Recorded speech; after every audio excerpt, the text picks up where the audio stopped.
good morning, good morning. This is your med check reminder. Good morning, Tracy's World. Good morning, Miss Tiffany. Uh, you're okay, Ray. It's okay. Real life always comes before, and even if you was wanting to be somewhere else while I'm streaming, that's also okay. Cause I know that most people catch the replay, and I ain't one of them people that's jelly and crazy. You know what I mean? I ain't like that. Get in where you fit in and go where you wanna. That's the way the world works, right? Good morning, everybody. I gotta take my medication so I don't forget. So this is your med check reminder on this lovely, beautiful topic Tuesday. Please take your medication so you don't forget, like I do sometimes with ADHD, team neurodivergent. Yes,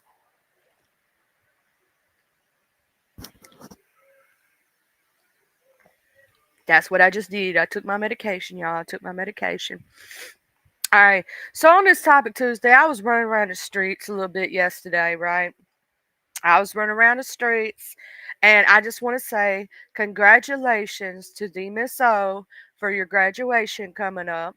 And today is Topic Tuesday, so when you have the right to bring up any topic you want because I told you whenever you decide to pop through here, I told you because of your graduation on our true crime or whatnot that you get first pick because of that.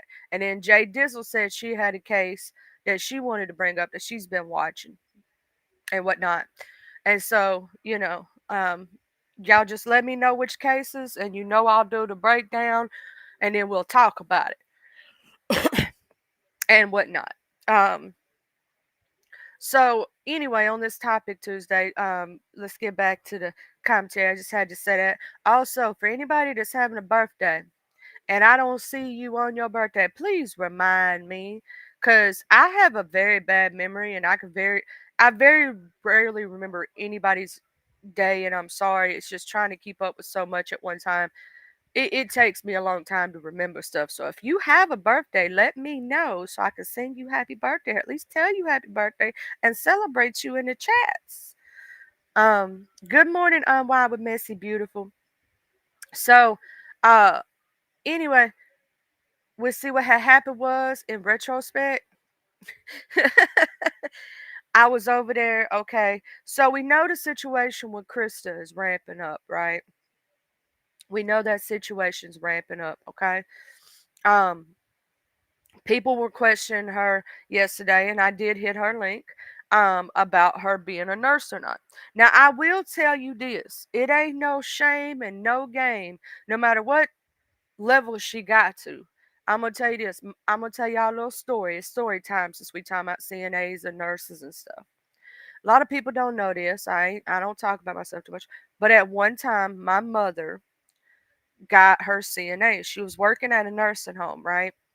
And this was way back in the day when you could do that, and as long as you said you were going to school, then you could actually work there. So my mom was working, like, I swear to God, 12-hour shifts or more. And my dad decided to be a stay-at-home dad with us kids, and because obviously her being a nurse, she made more money, right? It wouldn't make sense for him to go do something else that's not going to make half as much money as she's making, right? Oh, no, no, Miss Tracy. See, I'm telling a story on myself. Okay, so basically, um, my mom, she had to go and take I think it was 6 hours every night or something like that. It was night classes. She had to go to night classes, and she was studying while she was working and doing all that at one time. So my mom for like 6 weeks was studying her butt off, y'all. I think it was like a 6 weeks course she had to take for her CNA, and that was even back then or something like that. I forget exactly how long it was. But she went and got her she had to go take her clinicals and her board. You have to take the first test you take is the written test, and then you have to actually go do the test where you perform on a dummy or whatnot in order to get your even to get your CNAs back then. This was back in like 92, something like that. I think it was like 91, 92, something like that. This was a long time ago. This is when I was like 5 years old, 4 years old. right? And I'm 37 now, so this was over 30 years ago, right? Over 30 years ago. Um, and whatnot. So she went and took her state test, the board test that you have to take, and she passed it with flying colors. Actually, she made top of her class, which in the picture in the because I used to have, and I hate that it got lost somewhere along the way, but I actually had a newspaper clipping that my mom wasn't actually pictured in it. It literally says at the bottom, not pictured, and it has her name because she didn't take the picture because she was busy working. Um, like my mom was working. That Christmas we had the best Christmas, right? It was awesome. Like my mom was making bank. She was making good money. Um, and that was way back then, right? But let me tell you something. What had happened with my mama, where she was working in a nursing home, right? My mom hurt herself at work. She was trying to help a patient who was over 600 pounds. My mom was like, I think my mom was like 5'11 at the time. She barely weighed like 110 pounds. So my mom was like, if I showed you pictures of my mom back in the day, you would have said, why didn't she become a model? Because she was tall, she was skinny. You know what I'm saying? She had the like stick figure. Like my mom was a stick figure almost all her life. She was one of those tall, skinny people. You know what I'm saying? She just was. She used to shop in the kids section for her clothes because she was a double zero in the waist when she got with my dad. My mom used to be like a double zero in the waist. Um, and she was trying to pick up on this lady. And this was about the time that they got rid of what they call orderlies. See, back in the day, they had a thing called orderlies. Orderlies did not have to have any certification. They were just there to help pick up on the patients and like if they had any patient who had psychiatric to try to help the nurses keep them under wraps. It was mostly men who worked as orderlies, right? And at one time, my dad was an orderly at this nursing home years ago, and everything. And well, that's how my mom started working there. My grandma worked there. I had a lot of folks that worked there, right? But so she was picking up on this lady, and this lady jerked down on her, and it like messed up my mom's back. It twisted her insides, like her organs were like swollen and stuff. She had to be shipped to Jackson, Mississippi, which is quite a few hours. Or yeah, I think it was Jackson, because I was trying to remember if it was Memphis or Jackson. But anyway, my mom had to learn to rewalk again. That's how bad this accident hurt her, right? So I champion my mom for even doing that stuff in the first place. And yeah, my mom had a very promising career and was going to be something amazing because she was going right after that to go for her RN, right? And an accident messed that up for her. An accident that happened many, many, many, many, many, many years ago. So even if you did have an accident while working in that field, um, yeah, they did not back in those days. They did not have a lot of help, and the lady usually helped her, right? The lady who she was trying to help pick up, and she was trying to get her in the um, wheelchair to get her to the showers because bed bath is one thing, but if you can get somebody a shower, it'll make them feel so much better. And my mom usually had a way with her and could be like, you know what, let's go over here, let's go get you a shower. I know it's going to make you feel so much better. And a lot of times she would help lift herself up and get in the chair, right? From the bed to the chair. But she happened to hear her daughter coming down the hallway and jerked against my mom. And for my mom being as small as she was, yeah, that hurt her. And I was like 4 years old, 5 years old at the time, somewhere around there, 3 or 4. I wasn't that old, right? My mom had to learn to rewalk again. She went through a lot of stuff because of that accident, and it kind of ruined a really promising career, which sucks for her, but it happens, right? Pretty sure this is not the only story if you hear, you know, of this happening in the past. Um, they didn't have a lot of the equipment that they do nowadays to help with larger patients. They had gotten rid of the orderlies. They only had two nurses on call, two CNAs, one for each room. Like they had hallways, right? and this hallway was one CNA's duty, this hallway was another, and she didn't have anybody to help her, and she tried to do it herself. Which, if I say anything about my mom, you know that she's hard headed and she likes to do things herself, regardless if you tell her she can or can't. She's she's got that strong mind. But yeah, so she hurt herself. Um, but it happened. We can't change the past on what that happened, but I'll tell you this: she was doing amazingly. She worked there for, I think it was a little over a year when this happened. She was so good with the patients they even asked about her once she left, but she got extremely injured in that. You know, it was really bad. It made her, like, internal organs swell. Like, they had to do all kind of stuff on her and stuff like that. I don't know the entirety of everything that happened because obviously I was only 3 years old. I just know what was told to me, right? I was only 3 or 4 years old. I just remember mom was working all the time, and I would only see her, like, maybe right before I went to bed or when I got up in the morning, right? Because she was working so long that sometimes I would only see her, like, when I woke up in the morning. Um, and then I remember her being gone for like a few weeks. I remember her being gone and everything else. And I remember my dad telling me to be careful with her when she came back home. Like, she was gone for a good minute. My grandmother watched us when that happened. So yeah, she went through some stuff in that. But there's no shame and no game in that, right? Like, my mom was unashamed that she was going on for her RN and that happened and an accident happened. Ain't no reason to be ashamed of nothing like that. Don't be ashamed. Tell your story. You know what I'm saying? I have cousins that are head nurse administrators. I have cousins that went for their RN. I actually had a cousin who stripped for a little while to pay for hers, but she paid for it, and guess what? She don't owe nobody nothing. You know what I'm saying? And she's doing that dang thing, and she only did it for about a year or two, and she made enough money in that year or two. She paid for her a boob job, and she got her college paid for. So hey, do you, boo boo?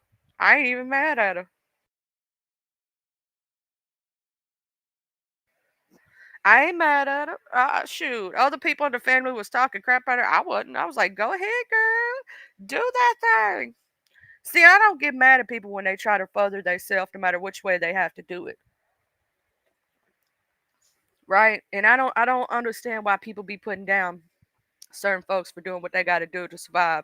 Do what you got to do, boo boo. But anyway, so it was said, I did tell Krista to her face, and she'll tell you I told her to her face that I think her and Lemon just need to be friends. They need to stop trying to do this dating bullshit. And I said it yesterday, and I'll say it again. Stop that shit. Just stop it.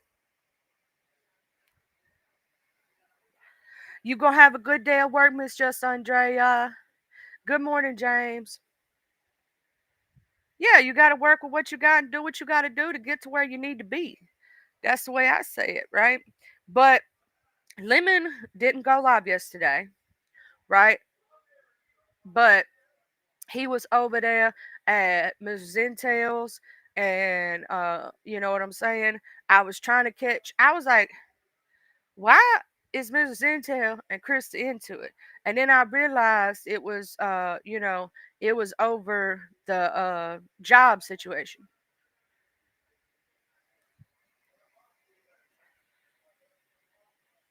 I don't understand why people think, you know what I'm saying, a CNA or a PCA, you know what I'm saying, is a bad thing in my opinion. Because I'm gonna tell you this, some of the best people I've ever met in my life are CNAs. When I was hospitalized myself, my CNA and my RN were my two favorite people in the world, and I loved my CNAs.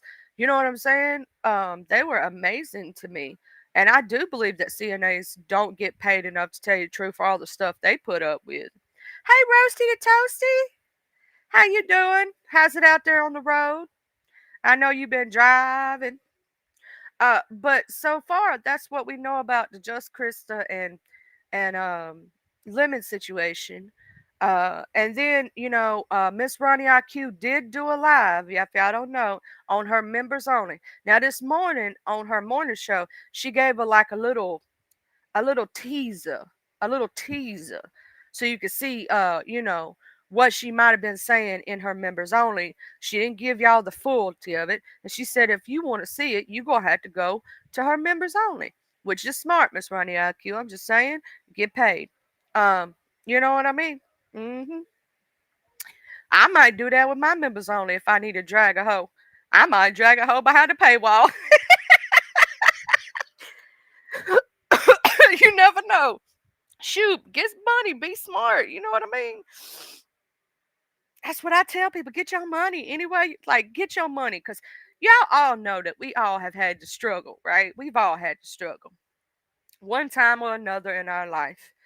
It don't matter if you stay in the struggle, you get out the struggle sometime in your life, you had a struggle moment.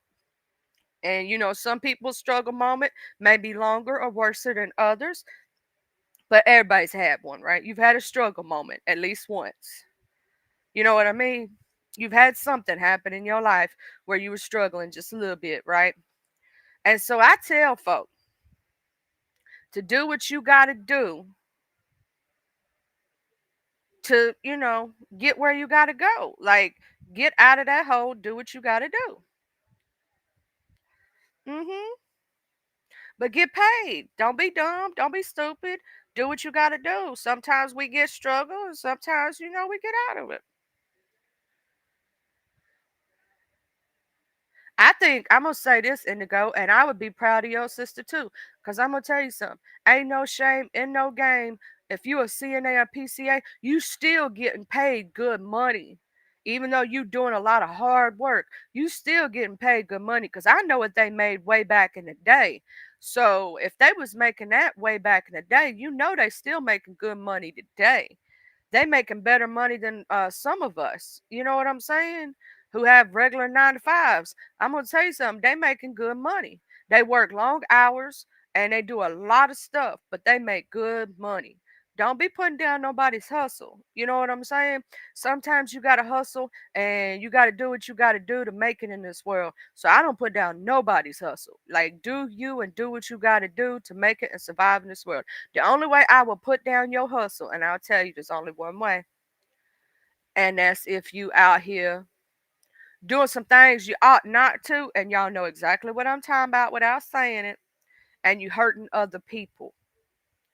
Now, if your struggle ain't hurting nobody, and you just doing what you got to do to survive, then do what you got to do to survive. But if you out here robbing and illing and all this other stuff, no, now I gotta have a little conversation with you. I gotta take you to the side and be that auntie that you might need to tell you doing something that you ought not to. Now I don't like them people that go out there and try to do it that way, because that ain't hustling in my opinion. Hustling is putting your boots to the ground and doing what you got to do to survive. Not out here robbing somebody else for they hustle. You know what I'm saying? That ain't hustling. You know what I'm saying?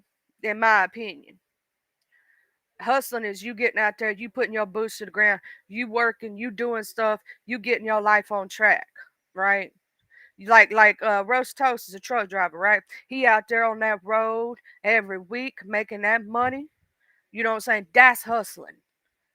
That's what that is. That's grinding. You know what I'm saying? That's getting what you got to do to get to where you need to be. Whether you out here stripping, whether you out here, doing what you got to do to survive, as long as you ain't out here, like I said, robbing and illing folks, I ain't gonna knock your hustle. But if you out here robbing folks, I'm gonna knock your hustle a little bit. I'm sorry.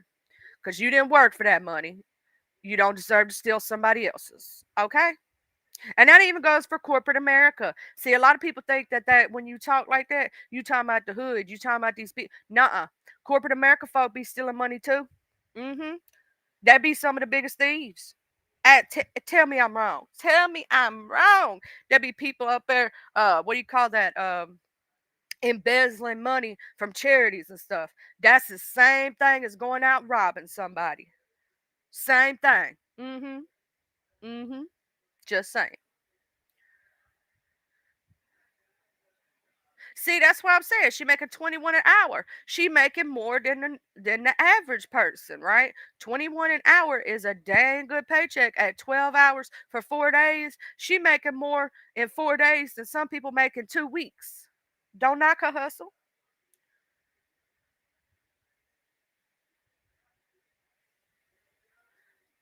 Good morning, Sophia. Sophia. But y'all know what I'm talking about. Them corporate American folks, sometimes they be trying to steal, and then it ain't viewed as the same thing. Yes, it is. If you over here stealing, you robbing. You doing the same thing. You over here doing white collar crime. Hey, but y'all, I tell you this, man. Some of them people get away with it. I don't know how they do it.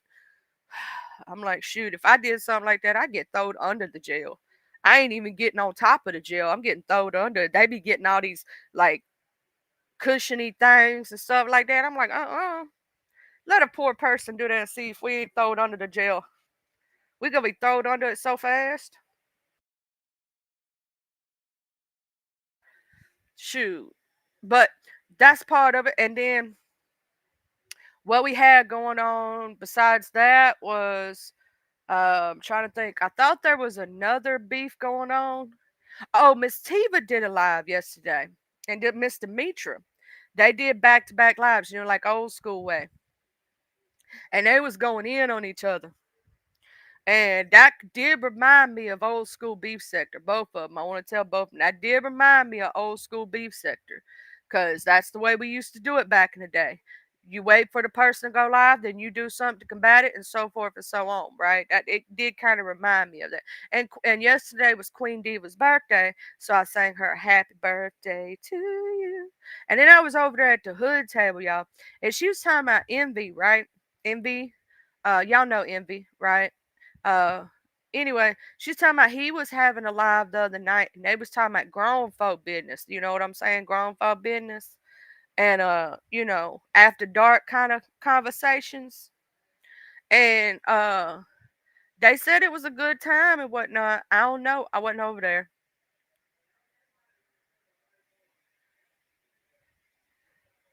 See, that's the kind I love, Indigo. I love that kind that my grandfather had this amazing male CNA who did a picture of him. And we still have it up on the wall because my grandfather gave it to us when he was in the nursing home. And this man was so talented, y'all. He drew it with just a regular pencil, right? Just a regular old pencil. He got every wrinkle in his face, every expression of his eyes. This man was so extremely talented. I was like, I don't know why he don't go on to art school.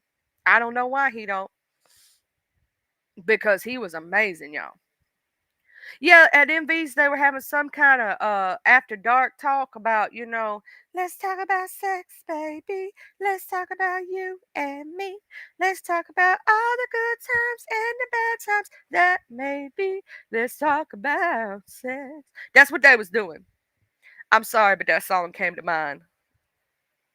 But yeah, that's what they was talking about. Hey, Miss Sincere Sietta. Yeah, so they was talking about all that. And then they was talking about Dimples. I heard them talk about Dimples and Simon. Lady Dimples, I didn't know that you had the hearts for Simon, child. Now, people was saying they together, but Lady Dimples said they not together, okay? But she does find that when Simon jumped up there that time and took up for her, that,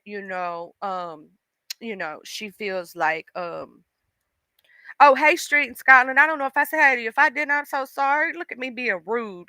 But, you know, um, she said that he took off her and that made her hot, so she kind of like him a little bit, but they not together like that. Like she did say that. And Lemon said yesterday that he's single. So that's what he said. I ain't getting in a relationship, and I just said they shouldn't be in a relationship, in my opinion.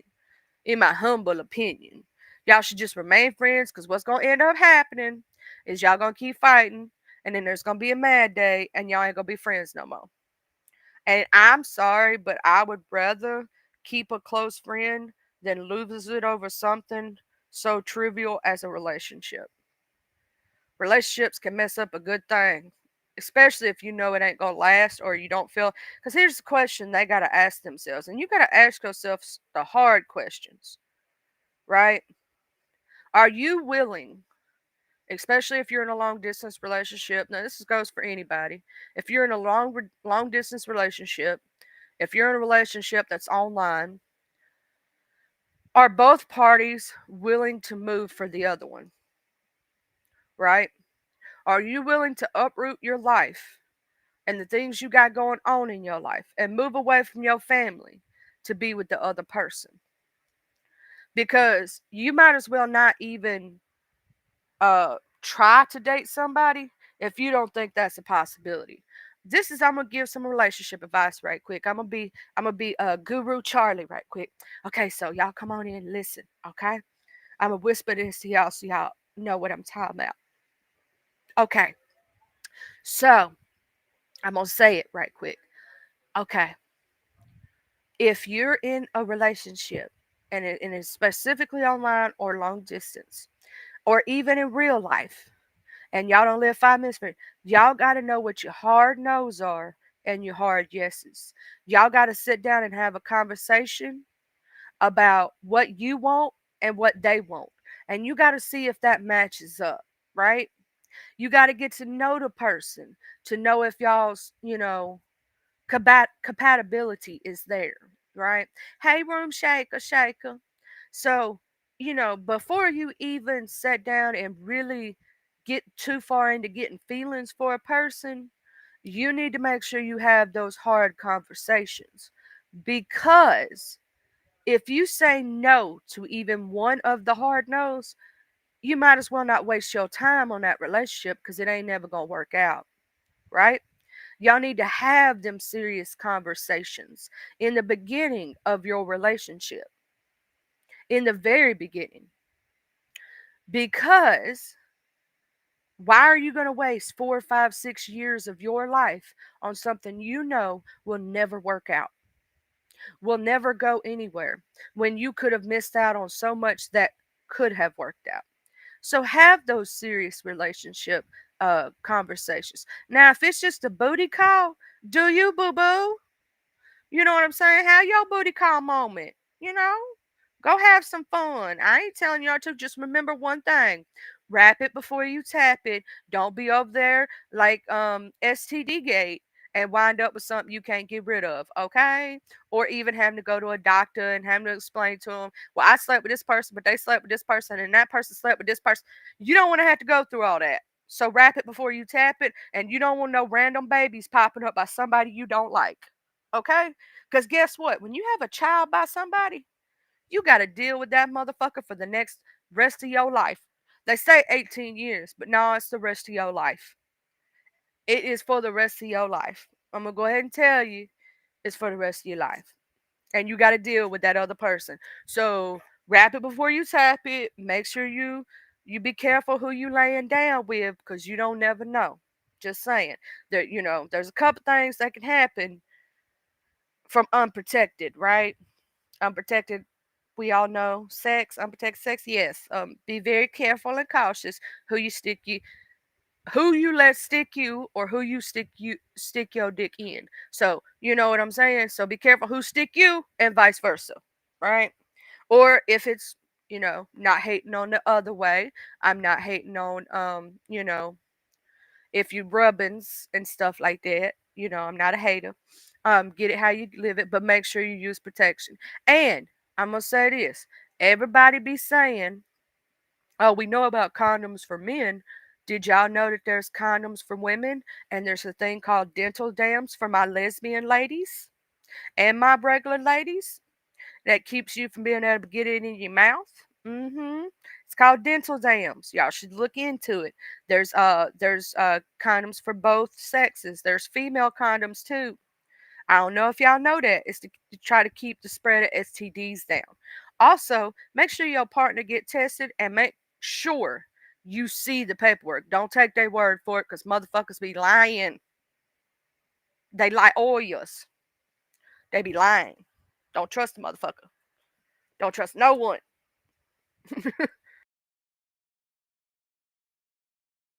All right, so that's pretty much I think what's going on in the sector. Did I miss anything? Can y'all remember anything that I may or may or not have missed?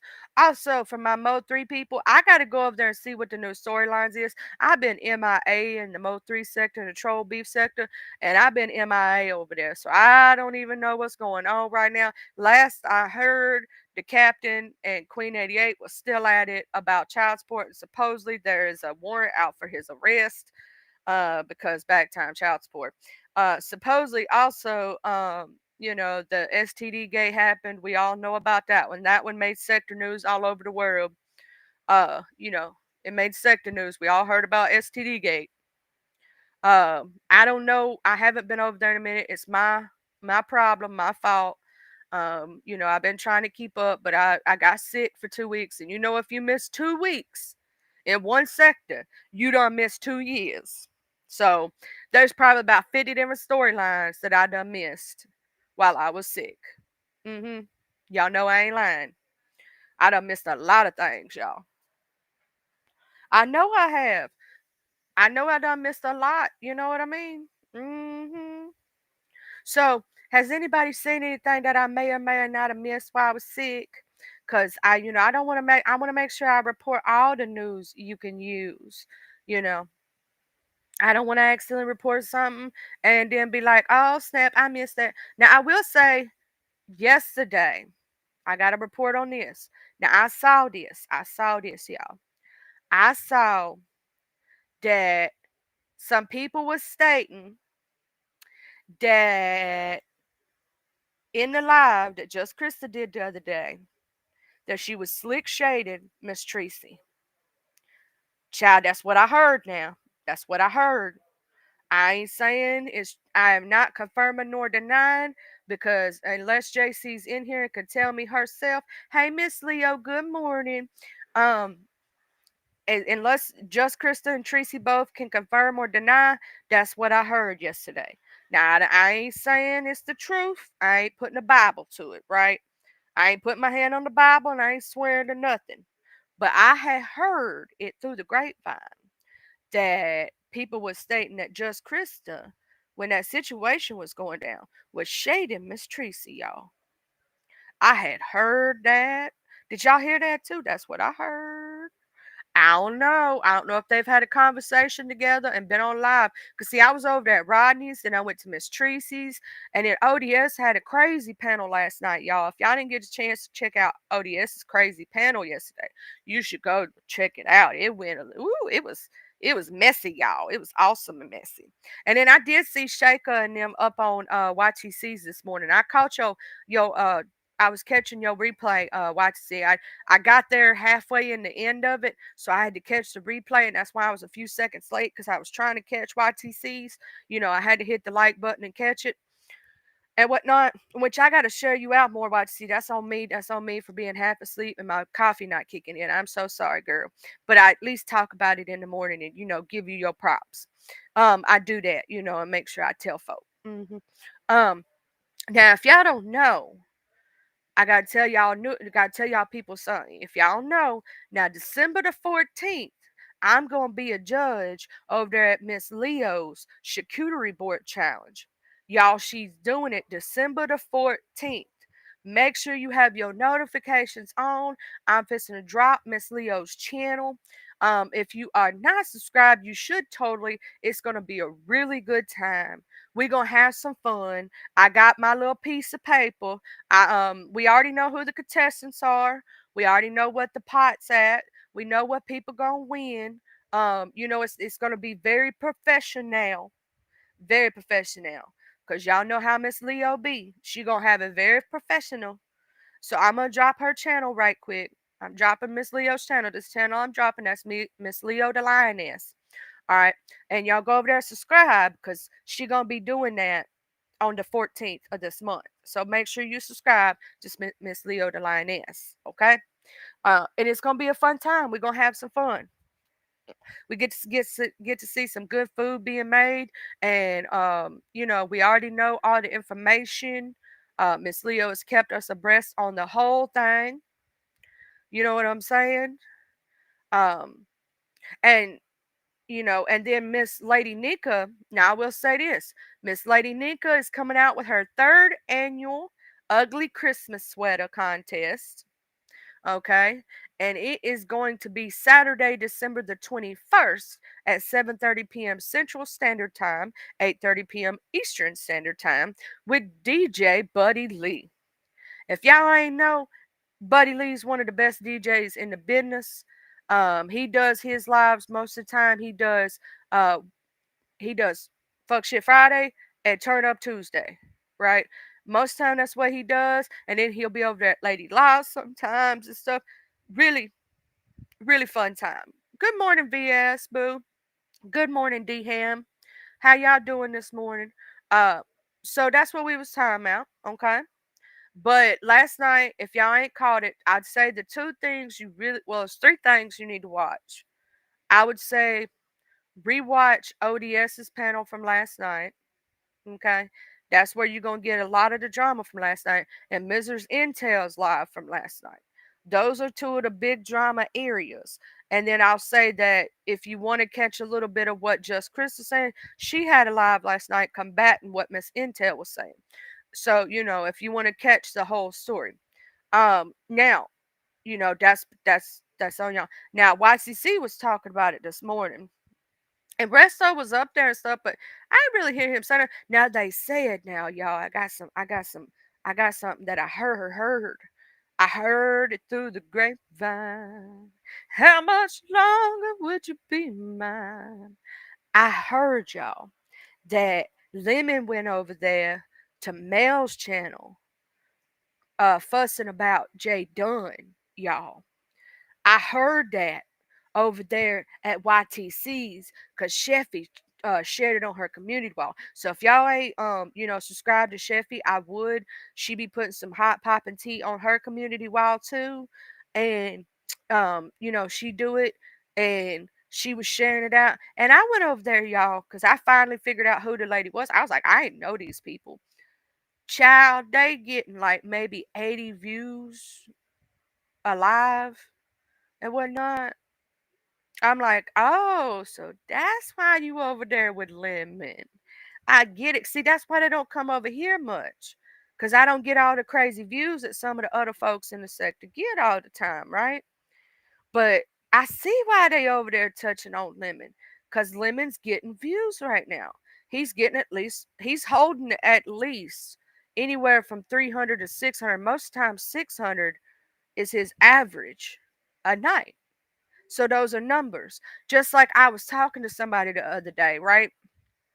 And y'all know VS bring the numbers too. And we got a lot of people over here that bring the numbers, right? And have y'all ever noticed that that's when we see new folks? Is some of our bigger CCs, we see them start popping up out of nowhere and stuff. Now the other day I had an amazing time with a new person that popped up over here. He was a true crime person or whatnot.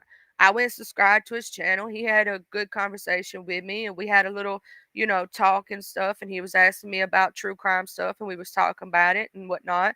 But he came over here in a nice, respectable manner. We like people who come over here in a nice, respectable manner.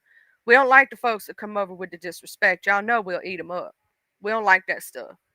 We ain't never like that stuff.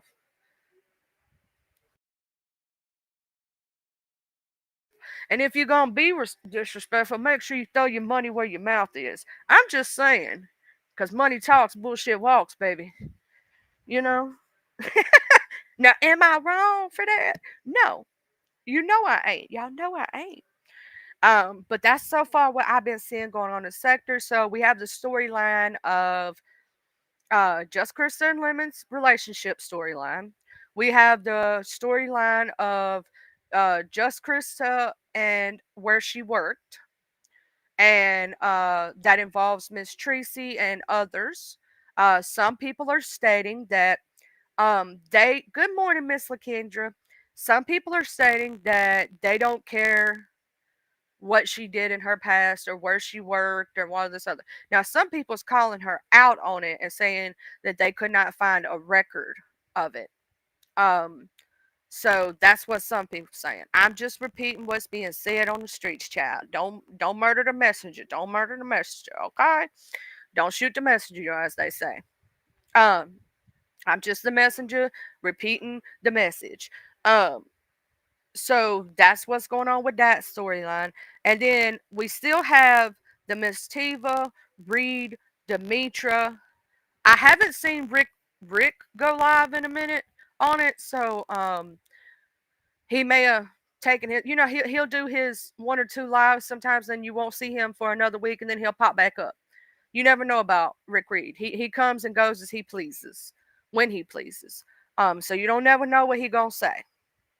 But I do know that the situation between Demetra and Tiva was amping up. I do know that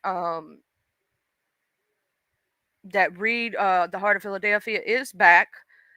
She is on. She changed the name of the backup channel. The Black Tea Apparel, I believe, was the name of her channel, and it's Reed something something something. I'll have to go look it up for y'all. Um, and then I'm trying to remember if anything else of the storylines is going on. Oh, and the Hose with Heart, Miss Ronnie IQ thing. Now, Duchess Kelly Love, he said what he had to say. You know what I'm saying? He went on about his business. He did a live the other morning. I haven't seen him go live back since, but maybe YouTube be tripping sometimes and I don't get certain notifications. I don't know why. But, um, and then Miss Ronnie IQ, she came back this morning. She gave a little teaser, but she said that if you want to know the full truth, you gonna have to. She got it on a members only. It's a members only live. So if you want to know the full truth and nothing but the truth, you got to go over there and get your membership. That's what she said. Um, and that's so far all I've seen. What's been going on in the beef sector. Oh, and Dimples and Simon, their storyline was a little bit brought up, but Dimples said that she ain't in no relationship with Simon. She just likes him, you know? So I don't want nobody false reporting.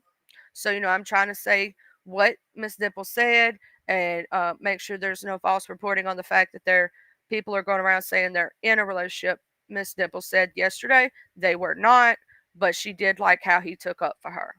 And that was hot. So they talking or whatnot. They friendly, you know. Ain't nothing too crazy. Just saying. I'm just trying to make sure I don't miss nothing on this lovely morning. Also, on my members only wall, I did post, the link to the Discord for the members. So if you're a member, you can go on over there. And what we're gonna do is I'm just gonna start playing movies for y'all in the Discord. That's what it's for. Um, and I do have the different tiers set up. So let's say most people right now are cherubs. So when you come in, it's gonna automatically assign you the role as that because I have a moderation bot over there and I know how to use Discord, right? But there is a chat that you can't see if you pop in for the Saints and the Guardian Angels. They have their own private chats. There is a chat specifically for them. And I thought that would be cool to separate the tiers in there. But technically, all we really gonna be doing in there is watching movies and stuff, and whatnot. Maybe do some shares, whatnot. Um, but I'm still gonna be sharing on my community wall too. But that's side the point. But that way that we can watch a movie together. Ain't gonna be no crazy mess. Ain't gonna be no screenshots, no crazy mess, and people ain't gonna be talking shit in there. So that is not what it's for. It's just for watching movies, playing games together, having fun. All right? Okay. Because I ain't going to have no group chat gate. It ain't going to happen. It's for watching movies together. I ain't going to have no group chat gate going on with this stuff. Okay? We all know how to act accordingly. Just saying. All right, let me go over here and make sure. Let me check some community walls. Y'all know I gotta check the community walls. Now I do know that Jay Dizzle and Lemon are still at it, y'all. The way I feel between them two, I think with them two it's gonna be up and stuck. I don't think they're gonna make up anytime soon, but we shall see.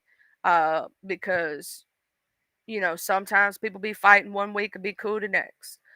So I don't know what's gonna happen between the two, but so far it seems like it's up and it's stuck. It don't seem like it's gonna be cooling down anytime soon. So that's what I seen on that now. I'm going over here to check the community walls and make sure I ain't missed nothing. Cause y'all know all the community walls have all the good tea.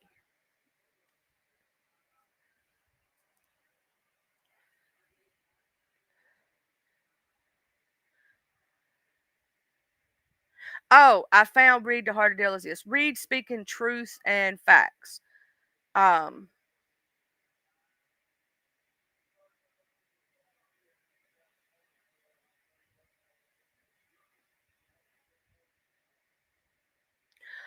Reed said on her community wall 23 minutes ago, be kind to me. If I leave, come back and rename my page 1,000 times, you're unkind.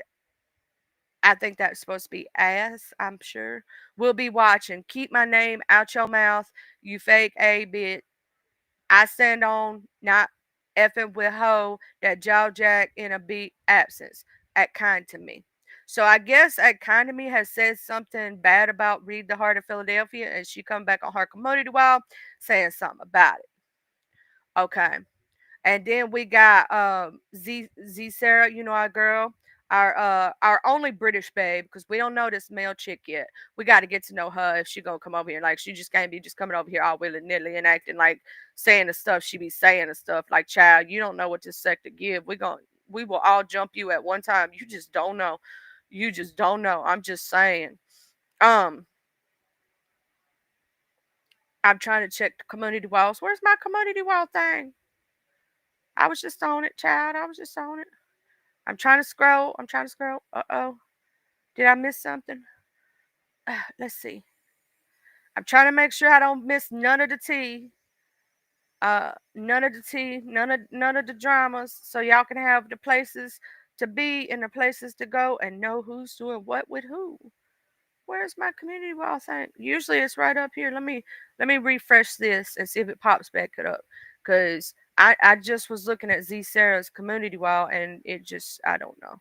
Let me scroll back down here. Maybe it'll show the community walls again. Oh, here we go. Okay, let me show the community walls. Okay, so Diva Tomboyish says 2 hours ago, can a person specify a gifted membership for someone? Like, can a person choose a person for a gift membership? And I will tell you that no, Diva, you cannot choose who gets the gifted membership. It's random. It's all random. It's pretty much random. You don't know who's gonna get it. Good morning, Miss Jean. Good morning, Jay Dizzle. Good morning, Sassy Francis. You cannot choose who gets the memberships when you gift them. Um, and then I see over here, the rent said the holidays are almost here. Here comes the messiness. Let's see. Pinocchio's World, Rodney said 8 hours ago. So Lemon just confirmed him and Just Krista are not together. He is single, but somewhere the communication is off because Just Krista thinks they are together. Okay. Uh, Ronnie IQ said 12 hours ago, I did not email anyone about PayPal running away. The fact that you are all believing this is insane. I saw Sean's on live and he was reporting that PayPal ran away. Oh, PayPay ran away himself. I then was in Mama Sippin's live and mentioned that I had seen Sean say it. That is where the puppet master saw it and took it off with it. I emailed her. I was blocked and told her I was not paying for her to get unblocked after she had left the post with about PayPay. Liars are trying real hard yet still setting in my lives. Ciao, bye. That's what Miss Ronnie IQ said on a community vow. Uh, I'm trying to make sure I didn't miss nothing. I'm not reading anybody's membership wall. I will not do that to any content creator in this sector. I believe that is wrong. I will not do that. So I'm not going to read off any members only walls unless a content creator tells me to. And there's a reason why. That's their paid, content. And I don't believe in stealing. And that would be considered stealing. And I don't do all that. Mm-mm. But I was over here scrolling and I was trying to make sure I ain't missed nothing. On no community walls.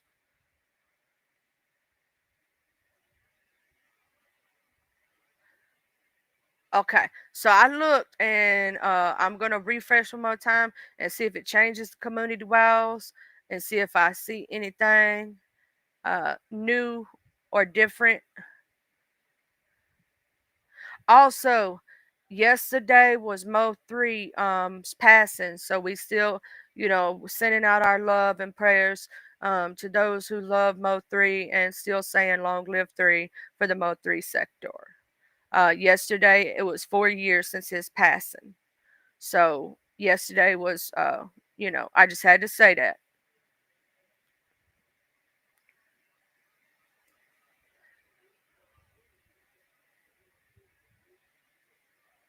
Trying to scroll, trying to scroll. Oh, here's the Sarah's community wall that I was trying to read earlier. Here it is. Here it is, y'all. She was giving advice to Just Krista. She said, "Babes, if I was you, I have a bit of fun.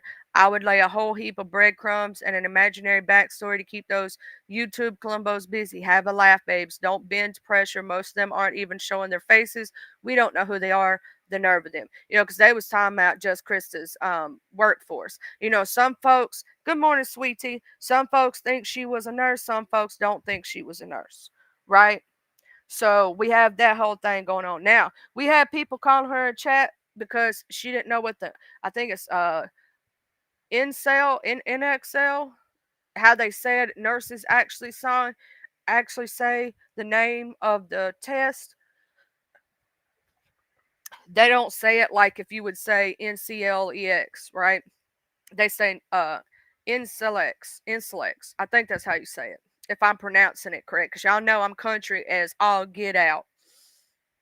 But that's the test you take if you're going to become an RN, right? And I posted a video that I found about it yesterday because, on my community wow. Um, because I was curious about the test too, right? Like I knew when I was going to the program, I said this yesterday. When I was going to college back in, shoot, this was when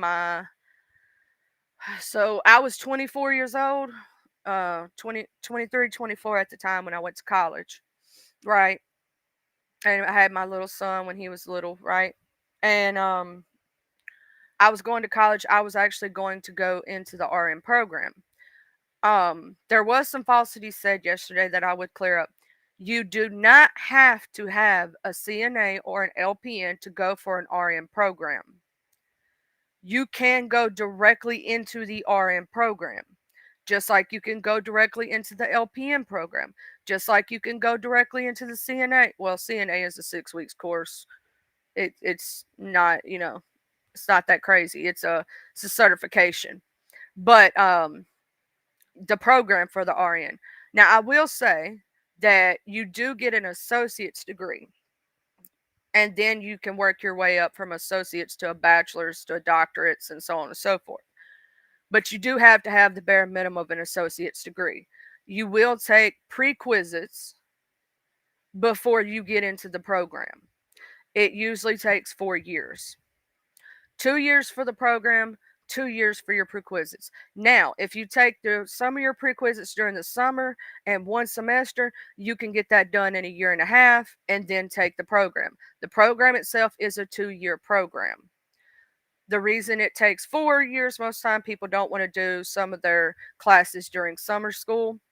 They don't want to do it during the summer, so they'll take the 2 years of prerequisites.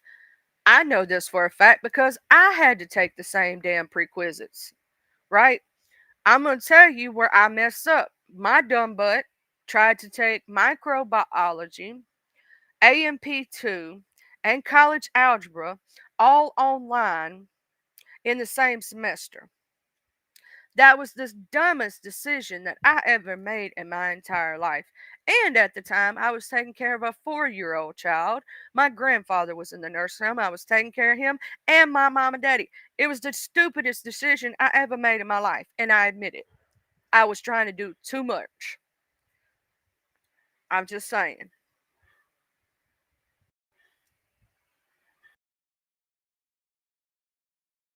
So I ended up finding out, and this is when I switched my major. And I didn't finish. I did drop out. I admit to it, and there's a reason why. But anyway, that's side the point. Um, I found out that you could get a bachelor's in 4 years in social work. So I only needed 2 more years um, of classes to get a bachelor's instead of an associate's. Why wouldn't I go for the bachelor's degree? Hey, Z Sarah, beautiful. Zara. Why do I keep calling you Z Sarah when it's Zara? You know what? That's going to be my special nickname for you because I'm the only one that says it. So it's going to be my special nickname for you. Just like Maya, I call her Maha. You know, Maha, that's what I call her. That's my nickname for her. And it's only special because I say it. So, yeah. That's what I'm going to do. That's what I'm going to do.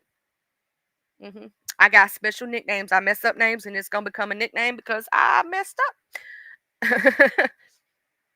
But I found out that I could get a 4-year degree as in a bachelor's.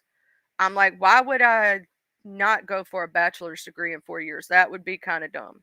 So that's why I decided to switch my major halfway. But I do know for a fact you do not have to have a CP, a CNA or LPN or none of that to go into the RN program. But I will say this: they will tell you that the programs are very competitive, and it does look better if you have a certification before you go into the program, right? If you have an LPN or if you have a CPN, a CNA, or something like that, um, or something, it does look better because there's only so many slots every year in those programs. They did tell me if you do not have one of those certifications for it, that's fine, but you want to have really good grades, right? You want to be at the top of your game because those slots, they only have so many per year, are very competitive because a lot of people are actually trying to go into those things. So I'm telling anybody who has a kid that wants to go into be nursing, make sure when they're in high school, when they're going through getting their ACT and all that, that they have really great grades when they go take their prerequisites before they get into the program, right? Because you have to be accepted into the program, that they have really great scores to work their butt off because those fields are very competitive. That goes for anybody going for any medical field for that matter. They only have so many slots per year and they have a crap ton of applicants. And you do have to pay an application fee to get into those programs, okay? And it is non refundable. Just saying.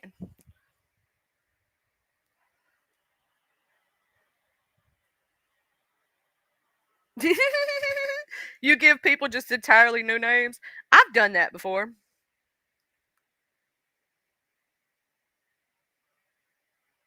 I do believe what it is because it's a lot of one-on-one training in the nursing programs. That's why they keep the classes small and they keep it to a specific number. Is because so they can have time for that one-on-one.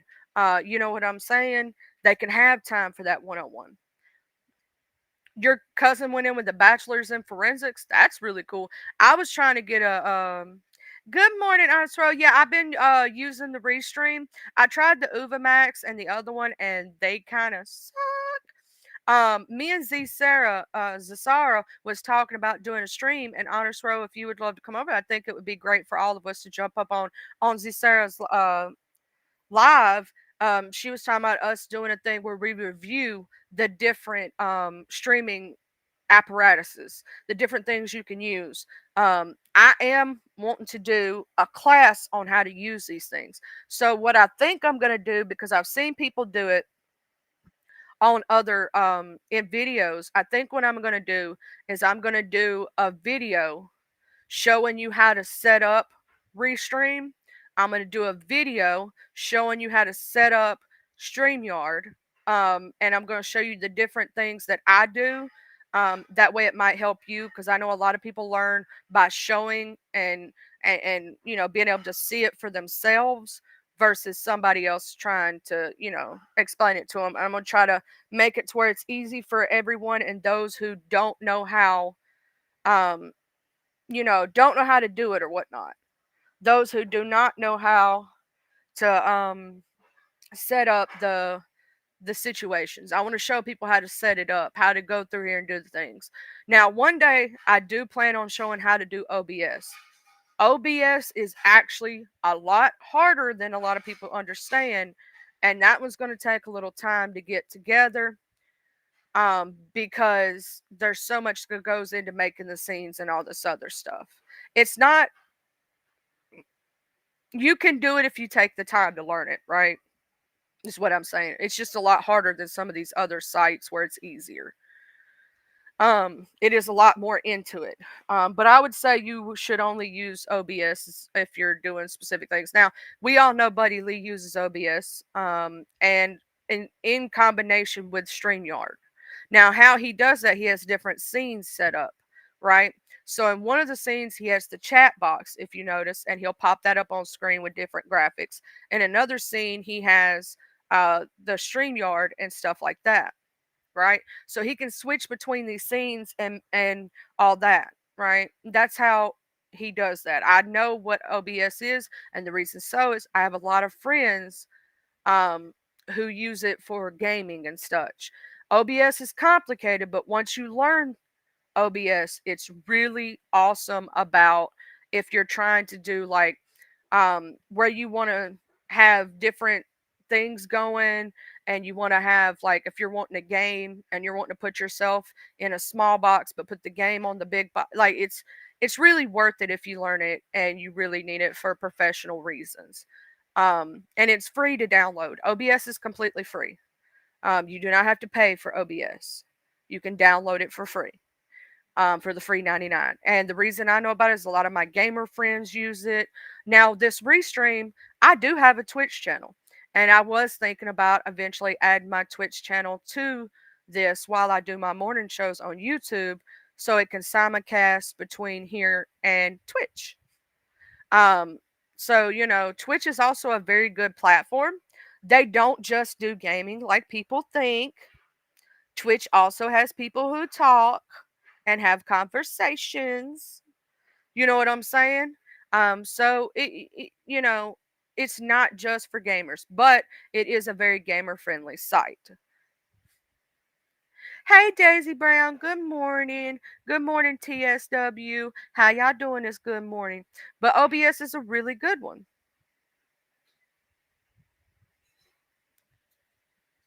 Yeah, so I think, on this road when Z Sarah, whoever wants to do that, when she lets us know what day she has free and what time, because we are on different time zones. Um, then I think we should all go over there and support Z Sarah and lift her up and we can talk about the different streaming platforms and what we feel about them. Like Honest Road, your opinion of something may be different than my opinion of something, right? And that way, the people are informed. I think it would be a good idea.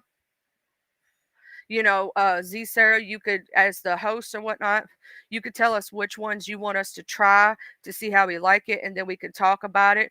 So far, I've tried Uvumex, I think that's how you say it, this one, and StreamYard. Now, I really like StreamYard for the easeability. It's amazing on it. And I love this one because, and they did change it up a little bit. If you didn't notice that, Honest Row, this morning, did you notice that? It's a little different this morning. Yeah, OBS is a different beast, Sophia. It is a different beast, and you will give up fairly easy if like it's so confusing to some people. So I mean, I basically do want to eventually do a live to where I show y'all how to use OBS and everything else. But it is a different beast. It really is. Um I have friends who use it. So in fact, I'm probably going to talk to one of my friends to help me help y'all because he is like awesome at it. He's been using it for years. Um, I got to reply to I y'all. I get these text messages for my mom and daddy's medications. So when they need a new prescription, I got to say yes and feel and all this other stuff because I take care of my parents, you know. And I think that's a great idea, Z Sarah. I think that really is. I think that's a great idea to do that. You know, like I still want to have a good Mind Monday. I need to tag some folks. It's been me being lazy, not asking people. I need to go ask and stop being, I was sick and whatnot. I would like to get some of I looked at Riverside FM TSW on I did look at that and it is to me what I saw by it, it's more set up for podcast reasons. But that's if you want to do like a podcast type situation. I was trying to figure it out the other day. Because I got what sent this thing, Riverside versus Restream, right? Um, it's not been having any trouble with me this morning. But they were updating. If you go click on Restream this morning, you will notice it looks different than it did yesterday. So the scenes are not on your left side of your screen anymore. They're underneath a tab on your right side. So it may have been that they were updating last night, Honest Row, on their servers, and that may have been why it was a little slow yesterday. Because, yeah, when I'm looking at it right now, it's fast and it's different. They did change it a little bit, not to the point that it's so different you can't deal with it. Oh, Streamlabs. I have a friend that has used Streamlabs before too. It's very similar to OBS in a way. So I am going to probably do more with Streamlabs and OBS to see, make sure I can work it properly so I can teach y'all how to work it, the ones who want to know.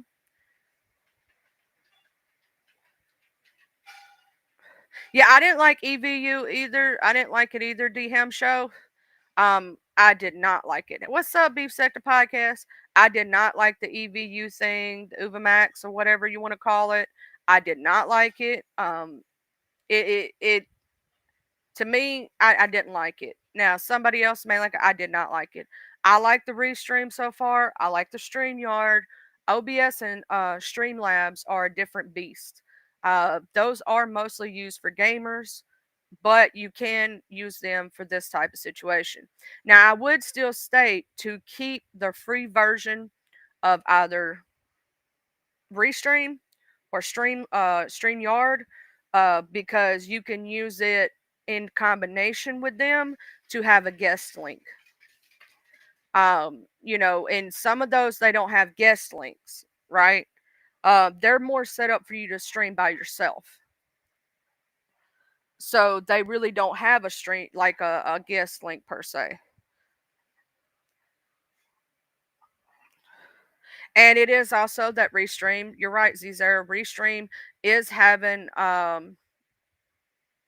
I'm gonna look more into Riverside FM TSW. I may use that tomorrow.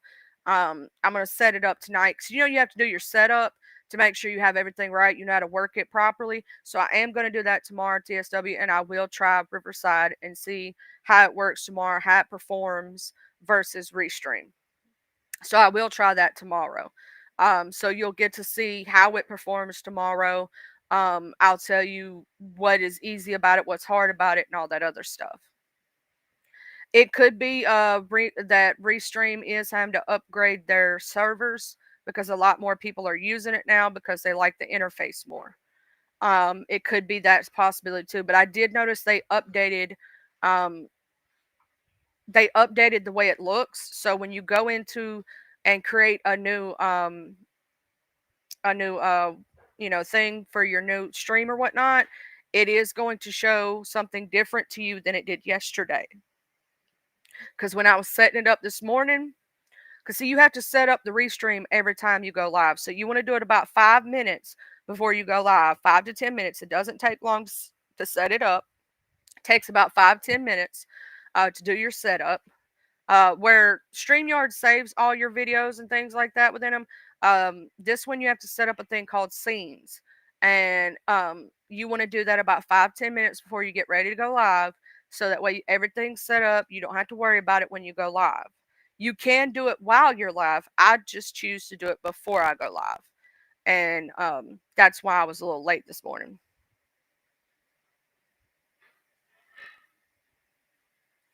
7 p.m. Eastern Standard Time would be 6 p.m. Yeah, that would sound good because Sunday is my Geek and God day. As long as it's not during D&D, most Sundays I'm free, and this Sunday I'm specifically free. Um, so I don't mind doing it this Sunday. Um, I sometimes do spend time with my husband also on Sunday, but I don't mind doing it this Sunday. Um, because usually weekends are my family days. But this Sunday at 7, I will write that down on my calendar. That'll be 6 p.m. Central Standard Time for me because I'm Central Standard Time. Honest World, if you're still here, are you going to be free at Sunday around 7 Eastern Standard Time? And anybody else who may or may want to join about the different if like TSW where you've used Riverside, maybe you would like to come up and offer some information about Riverside. That way we can all talk about the different streaming platforms and which one we find to be easier to use, and give the people the news you can use, because I enjoy in helping the sector. Y'all know I be in the test dummy or whatnot. And y'all, I saw the other day when I said that on somebody's platform, Candor talking shit about me. Y'all, I saw that shit. Candor, I saw that shit. How you gonna talk shit? I've been here a lot longer than you with your little messy tail. You just being messy. I'm gonna call your ass out on it. I saw it. You said, yeah, you gonna be the dummy. I saw your little messy tail. Y'all know I gotta call people out.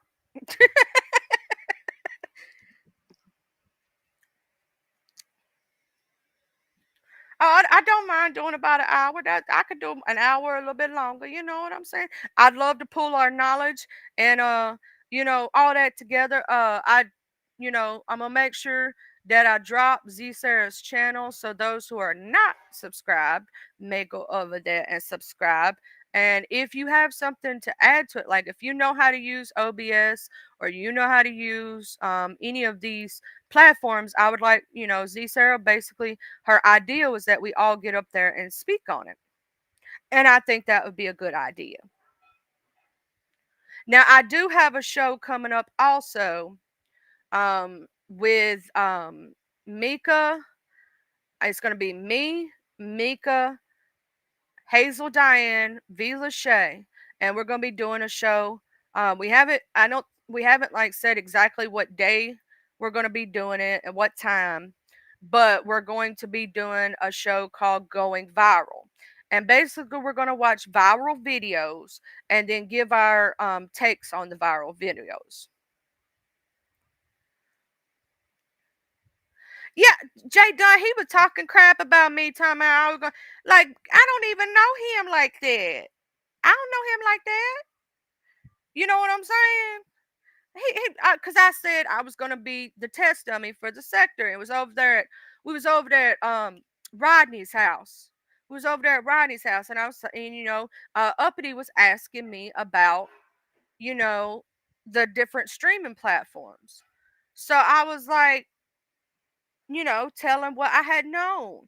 And he was over there talking crap in the mirror. I'm like, bro, I don't even know you like that. Like, you are new to me and new to the sector. I don't know you like that, homie. Who you think you is? I'm sorry, y'all. My crazy just went in. My crazy just went in. Where in the crap? I gotta figure out because they done changed some stuff around.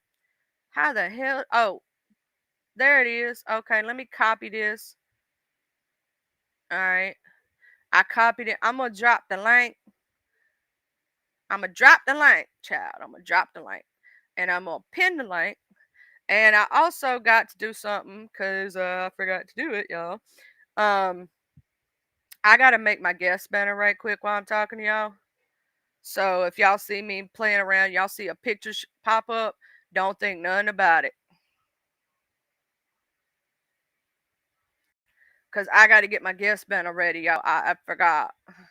Let me move this to the background.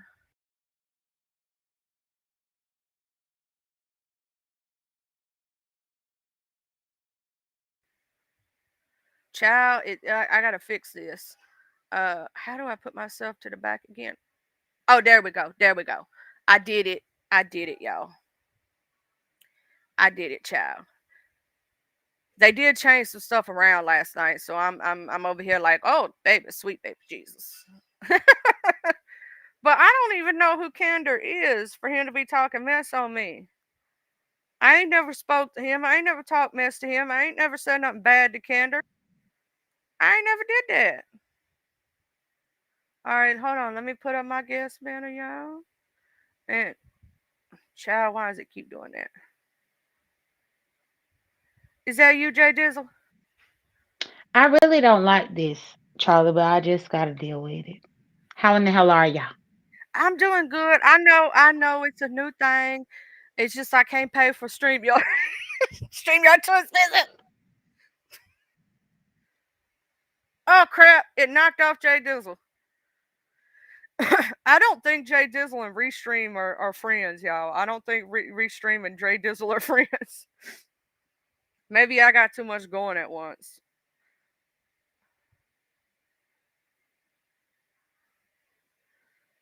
Maybe I need to cut it down.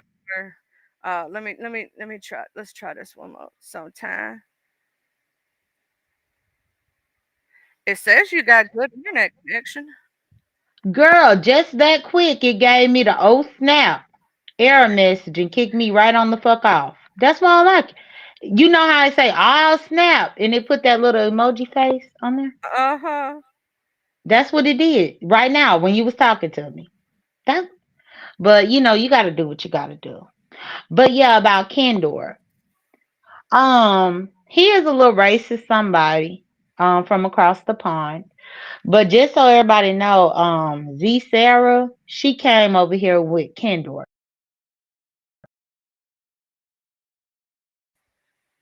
Dang it, y'all! Restream is hating right now. It is hating, child. It is hating like a mofo. It's hating. I'm mad at Restream right now doing that to Jay Dizzle because I like my Jay Dizzle. I don't know who Candor is, but I don't like that messy bull crap when I don't know you and I ain't talk no crap on you.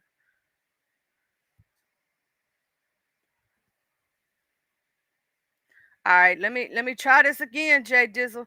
Let me make sure because even though I know it's you, I gotta still be certain because this ain't like the other one where I could check it. Snap. But I Yeah. was saying that Kendor and Z Sarah came over here. Zara, she came. They all came over here at the same time. Oh, they did. They come out at the same time. I didn't know. I just knew that he just started showing up in places. Well, his name used to be Lord Karma. Do you remember Lord Karma? I remember that name. Yeah. Wasn't he in He the some one mess that back in the day? he called us knickknacks. Oh snap, man! I swear to God, if you gonna make me mad. If I wasn't completely out of hours, I would end this live, go over there, and switch over to uh. I swear, it just be hating. It just be hating on Jay Dunn. It's just hating like a mofo.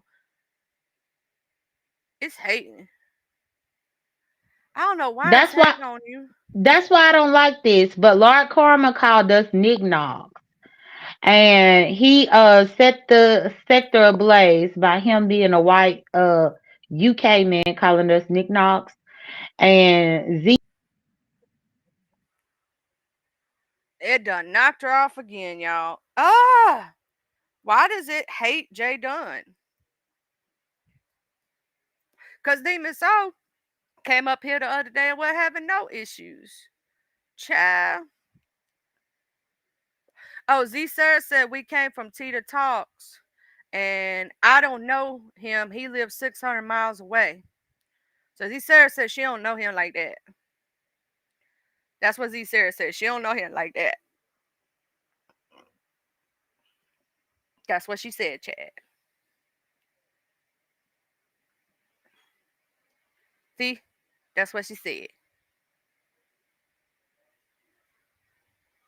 And this is what she said about how much Restream is free for. I swear, Jay Dizzle, you gonna have to do it live or something, and I'm gonna have to pop up there because Restream is just hating on you this morning. It really is. It's being a hater. It's being a straight up hater this morning. We need to tell it we don't need no hateration, holleration. Maybe if I delete some of these scenes, maybe I got too many scenes. Maybe it's pulling on your internet too much. So that's what I did. I don't know why it's acting like that. Ooh, Z Sarah, what?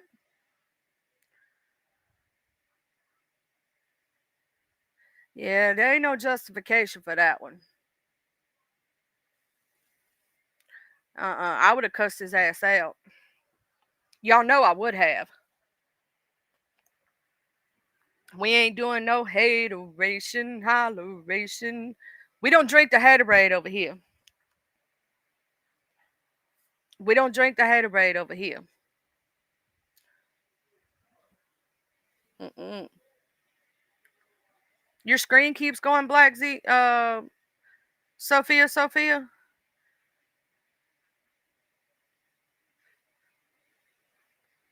I don't know what's going on with that, y'all.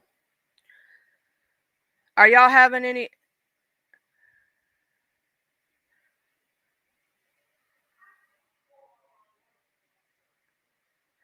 Z Sarah said I didn't. Jay Dunn. I told you the background. That's it.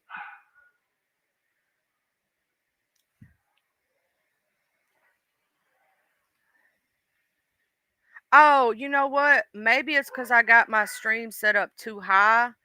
I wonder if I could turn that down in my settings over here.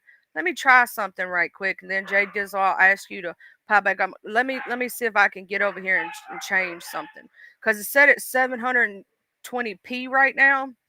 Um, maybe there's a way to knock that down. So let me see. Maybe I can figure that out.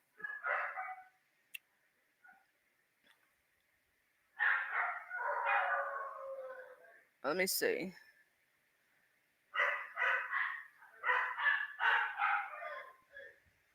Let me see if I can knock that down and maybe I don't see a way to do that though. Cause if I could change video settings, if I could change that down, it'll maybe help. Let me try standard definition. I I just changed it to standard definition, and maybe that will help. Um, maybe that'll help drop it down some. Maybe I can do that for you, and maybe it'll stop doing that. Maybe it's setting you at the highest, and that's why it's pulling on your internet too much. Um, yeah, restream. I- that might.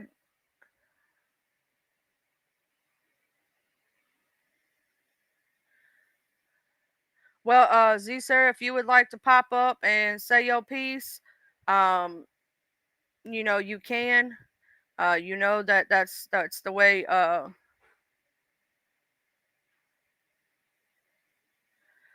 You could come up here and say your piece or whatnot.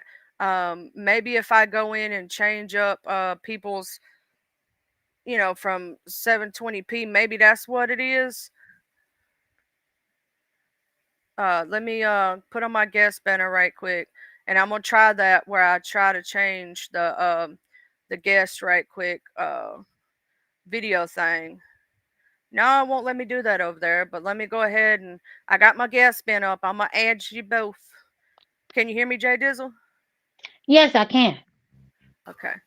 Hey Z Sarah. Hi there, Charlie. Hi, Jaden. Hi. Okay, now let me go back to my regular screen, y'all, so y'all can see. Okay, so what had happened with this Candor dude? Do you want to That's start? Laura Korma. They both came over here at the same time. So when I know what's going on with Jaden's link, but we did come over at the same time because we came from Tita Talks.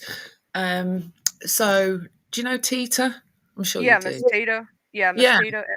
So we came over from her. She introduced us to a few people. She introduced us to Jaden and also Jay Wilson, Creole Butterfly, different people anyway who she liked. And let me wait while Jaden comes back up. Is that you, Jay Dizzle? yeah, when you compare yourself to Z Sarah, she not no OG. She just showed up over here a year and a half ago. She showed up with Lark Karma. That's facts. But I've never ever said that I've been here forever, Jada. I don't know where you're getting that from. Well, I'm telling Charlie that you have not because Charlie always put herself in your class of white folk. Well, I Oh, I've don't. been an I OG always here for way longer. no. I've Yeah, always said so to so don't Charlie, don't put yourself I'm with old her. school. She No, don't no. I compare. always tell people I'm a newbie around here because I am. I mean, people have been here for absolutely like almost 10 years. Some people, I haven't, and I don't mind people knowing that because that's just the truth. I've only been here for. I can go back and work out how long it is because I know from Tia Talks when I met her and when she introduced me. But anyway, so I've never claimed to be an OG or even been around here for long. I've always said I've only been here a short time and I'm new. I don't even call myself beef sector because I don't claim it. It's not. I'm just in the area as a subscriber and a mod. I do not claim any kind of beef sector CC state. I don't even do beef sector content really. So Okay. Well, yeah, so that's all I was saying. So Candor is Lord Karma, and he called us Nick Knox. It was a whole big ordeal because he didn't realize that Brianna was going to realize that he called us Nick Knox. He did on her show.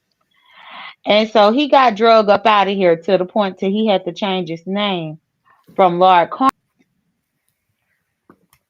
so when he came back recently, I found out he's still upset about that because he thinks he's been hard done by because he doesn't. Okay, so Jadon said I tried to explain racism away. I didn't. But what I did explain was up north, they do talk a bit old fashioned. So, like when I asked,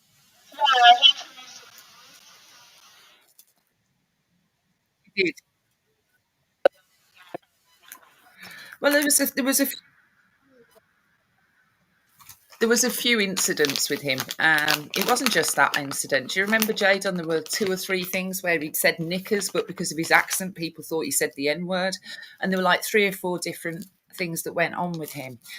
And sometimes he's got a funny accent, so it does sound like he's saying that when he wasn't. So people were already very suspicious of him. And I felt a little sorry for him because up north they do speak old fashioned and they've even got a club up there called the Nig Nog Club, right? Which I never knew. I always thought it was a racist term. But they've got a club up north called the Nig Nog Club and it means boys and girls up there. And the other definition of it is foolish. And if you look it up, that is actually the definition of it. So I don't know when it transitioned to become a racist thing, but the original meaning of it was foolish. Now, up north, they use a lot of very old fashioned terminology. They speak like they're from the Victorian era or something. So I was just giving that background to the people so that they knew that there was a possibility he wasn't trying to be racist when he said it. But like I said, you have to make your own decision on it because I'm not there to support anybody. He's nothing to do with me. He's a bloke who lives 600 miles away who rings me on IG sometimes. I don't really know him like that. I've never met him. I don't know his family. I don't know anything about him. All I know is from up north. And he liked the Housewives, so we used to talk about the Housewives, and I don't even watch that anymore. But I always think it's good to um, give people a fair crack at things, and he'd always been very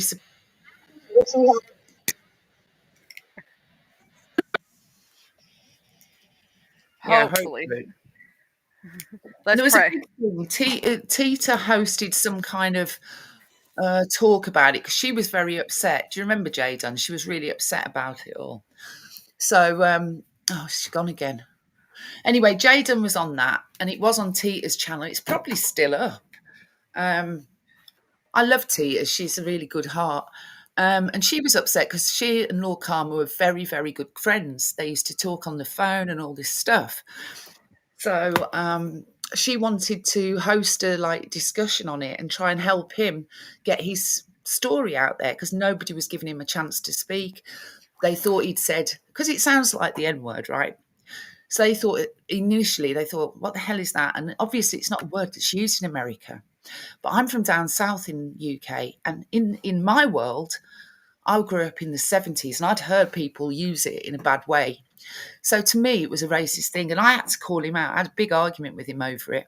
And then my husband, who's from Zimbabwe, he's his lingo is sort of stuck in the olden ages sometimes as well. He sounds like he's also from another era with the words he comes out with. And he said, well, yeah, no, some people at home use it for foolish as well. So then I had to think to myself, well, maybe he's not saying it in the bad way. Maybe he was genuinely saying it because I couldn't believe that he would say something like that, racist, because he isn't really racist in his heart. Like, you know what I mean? Like he's always trying to support people. And I don't know, it just didn't sound right. And it sounded like somebody who's deliberately trying to be racist would do. And I don't think he would do that because he doesn't like to be seen as that. And it upsets him because he says stuff sometimes and I'll pull him up and say, that's not really all right. Um, but anyway, it is what it is. It was an old story.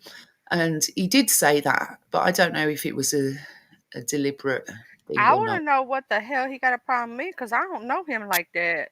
I ain't never spoke bad about the man. I don't know him. He Like said, I ain't said nothing. He just all of a sudden came out with, "Yeah, you are I said I was being the what is that, the test dummy," and he uh-huh, said, "You are a dummy." I'm like, "What? I don't know really? you like that. I ain't Wow. never spoke bad to him. I ain't never talked to him, and nothing like that." And I'm like, Wow. why are you getting like he was in the chat talking mess? And I was like, what? Oh, yeah, he gets carried away. He does. He says stuff sometimes. I think, where does that come from? Because it's just like, do you even know the person you're talking to? I um, don't think he knows me. And Jay Dunn says she tired of trying to get up here. It just keeps kicking her. I don't know what it is. Maybe in a little while, Jay Dunn. I know that sometimes you're busy in the mornings. We can have this conversation over there at your house, and maybe it won't kick people down I because I don't can't know use why it's Streamyard kicking her right out. now. Though. I don't know why it's kicking her out. It seems weird.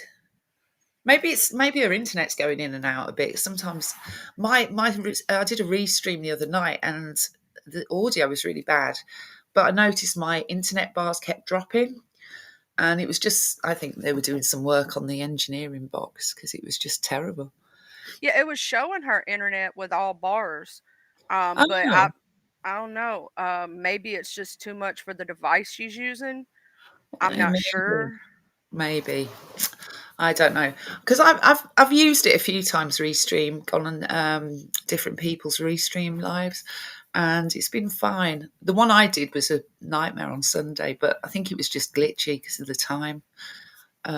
Yeah, but no, I just wanted to come up and have that conversation with Jaden because otherwise she's going to twist it and make it sound like I'm out here supporting racists, which I'm not. But I don't like anyone getting piled upon.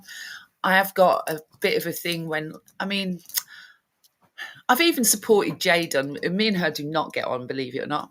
But I've even supported Jaden when things have not gone nicely for her. Like when what's his name? Glitter Boots, when he went for her, he said the Oh, most ZX. obnoxious thing. Yeah, when he said the most obnoxious things to her, and I really backed her hard on that because I was just like, that is the most disgusting shit ever. And I just don't like injustice, and I don't like people being piled upon. And I know we all pick on each other over here and play about, but I don't like it when it gets to those lengths where it gets nasty, nasty. I'll just take the mickey out of people. I'm not really about that, ruining Good morning, people's. ODS. Good morning, the hood tables. Yeah, I don't know the guy Kinder like that. Like I heard about that situation, but I don't know him like that. Like he's new to me. Yeah. Like I've been in this sector since pretty much the very beginning, I right? know him from the housewife stuff, from like talking on housewives. That's what I know him for. Um, because I used to watch all those housewife shows. I don't actually watch any of them anymore. I just can't watch them anymore. I think they've gone to crap. But yeah, so I know him from that sector. And then he would ring on IG and we got to know each other a little bit on IG and Teeters. He used to love Teeter Talks. He'd be over there all the time. And then he was actually Jay Dunn's moderator for a while. Um, and I used to come over. I used to watch Jay Dunn back in the day. And I liked her initially, but there were a couple of things she started with which made me sort of veer away from her. Um, and anyway, that's beside the point. But yeah, so Candor, he was around for a while, then he went for a while. I think he lost his dad and different things. And then he came back, but I didn't speak to him for a good 8 months at all in between. So anyway, He's I've only catty. That's what yeah, he sounds. He's catty. hmm exactly. Sorry, I'm having a spliff because I'm ripped my rotator cuff. It's an old injury and it's been re-injured and it's really bloody painful. So I'm trying to keep the pain levels down. Oh But yeah, yeah, and that's why you won't see me going live this week because I'm a bit jacked up on painkillers. hey, at least you got something to deal with it because some people out here are having to self medicate and Yeah. not, so at least you're doing it the correct way and just make sure that if you have to have a surgery, you take care of yourself. I would tell that to anybody. And so you're wanting to do the thing Sunday. I believe that would be a good idea in my Yeah, opinion. as long as you're free. I mean, I don't mind moving the day, to be honest. It's just usually Sunday. I will go live at midnight my time because my partner's out that night. He's working that night. And so I will tend to go live around midnight after he's gone, which is sort of 7 o'clock Eastern Standard. And that's when I do Oh, my that's good. usual I, live. I yeah, Sundays for me, and unless it's early in the morning because I do D&D on Sundays, Uh-huh. that's when you won't see me hardly unless we have a canceled game or something. Then you'll see me. Right, right. Oh, you do D&D? Wow. I've always really been fascinated by it because we've got a shop here and they all meet in the shop and play like after the shop closes because they sell all the stuff. And after the shop closes, they have like little groups get together and play in there. I always walk past and sort of like I want to go in, but yeah, it looks really complicated, Charlie. It's really not. And especially if you get a really good DM that can explain stuff to you. Yeah. Um, like my DM is amazing. The problem being a female in D&D, I'm gonna give this out there, is if you find the wrong D&D game master, your GM, Mhm. or DM, dungeon master, however you want to say it, uh, they can over sexualize women sometimes. Oh, really? Okay. Yes. Doesn't that happen everywhere, though? I mean, really, we're still fighting that fight. Imagine that. But But my DM happens to be amazing, and I got lucky, and I have a great group of people who don't do that. They don't push you to role play in a negative way. You know what I'm saying? Like, let you make your own decisions. And our DM does give you a warning if you're fixing to do something stupid and go, "Are you sure you really want to do that?" so, are you playing with people online, or are you physically meeting up and doing it, or Online. We online? did have a we had a storefront for a little while for something like that, but it Yeah. didn't last long. So it's I think all it's online. We unusual have these days, players. isn't it? We have To a player from France. We have a player from Indonesia, which them two are in a couple, and it's so sweet. We have players from oh, California to like our players are all over the place. Texas, one's in that's cool. Maryland. I've met people and I have friends from all over the world. I've met a lot of people in the UK back when I used to stream on You Now. It's Uh, extremely popular here. I know a lot of people who do play it, especially from my age group. We used to have them at like university as well and stuff, so that was kind of cool. yeah, y'all call it y'all don't call it university though. Y'all call it what is it? Uni or something? No, what is it? Yeah, they do. They shorten it to uni a lot. I'm just Yeah. old since. See, But I know a lot of British sayings because of my friends that are from over there. Uh, exactly, exactly. And what you'll notice is as well, like we were talking about this situation, people from the south speak completely different from people up north. Have you noticed? Because like people from Sheffield will use like things that you read in Shakespeare, like thee and thou all the time, and like that's a real Yorkshire thing. Um, and so, like the internet, they say tinternet instead of the internet or whatever. Everything's that's like just like if New Zealand and Australia, they're cousins, right? yeah, But I'll tell you this: you do not tell a New Zealander that they're Aussie or vice versa. no, They will cuss you out. I they swear to do not God. like that one bit. I've got cousins in Australia, and yeah, you're right. They do not like to mix those two. I Yeah, know because I have a best friend from New Zealand and I have many friends that I've had from Australia, and they're kind of like, if I had to explain it, you know how y'all are in the UK, how the north and the south of y'all yeah, have like, don't call us that, we ain't from yeah, there. Okay, it's the same thing for us in the states. We have certain states that are state neighbors, they're right beside each other. But like, let's say my fiance, he's from New York, right? You don't right. say they're from Jersey, and Jersey Oh folks, no. no, like New Yorkers do not like to be said that they sound like somebody from Jersey, and vice versa. It's funny, isn't it? It's like, yeah, there's a lot of these rivalries all throughout the world, and you get yourself into all kinds of trouble.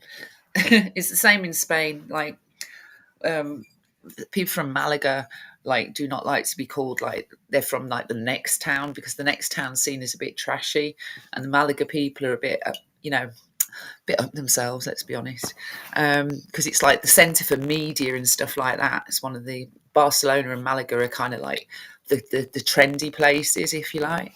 And so they really do not like to be mislabeled as anywhere else. But yeah, it's funny. The whole world's full of these little rivalries, isn't it? Oh yeah, you'll just see Mississippi and Alabama when it comes football season. Oh I mean, Lord, you'd think they're ready to throw down with each other yeah, and they will fight. I'm yeah. talking about real fighting. I'm talking about putting a fist up to do so. But you know, That's like it's North and South London. It's really, really like North Londoners go, oh, we don't go down south of the river. Like south of the river is like hell to them. And likewise with South and North. Yeah, it's really weird. And when it comes to oh, football, they fight. They really do fight. you can tell when somebody's been around somebody from the UK or New Zealand or something when they start calling McDonald's Mackers. Oh, Mackie D's, we call it. Yeah, Mackie D. New Zealanders call it Mackers. Okay. We've all got these little traits, but it's funny. So yeah, let's organise that for Sunday, Charlie. That sounds good. We can. I don't know if is there any particular streaming services you want to look at, and we can sort of like both have a look at them and come and compare notes, see what we found out. I know that I've tried this one so far. I tried okay, hold on. I think we have a guest. Let me look who's back here. Okay. Oh, it's Jay Dizzle again. Jay Dizzle, and I gotta put up the banner just to be safe because somebody could claim they you. And this one I Mhm. cannot authenticate like I can on the other one. Is that you, girl?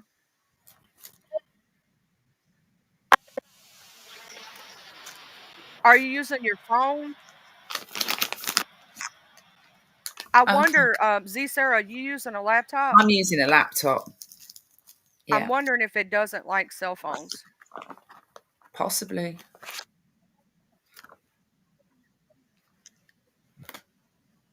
Yeah. That's true.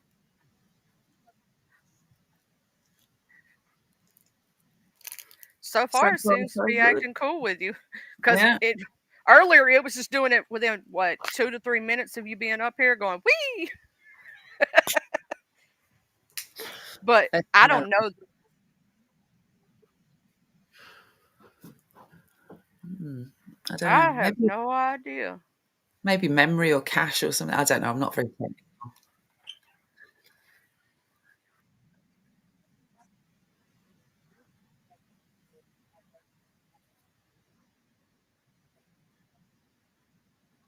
Mm-mm.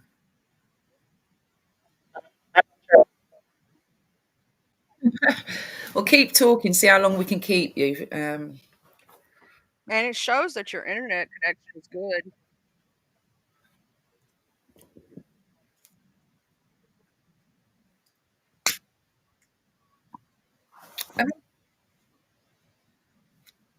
I I did,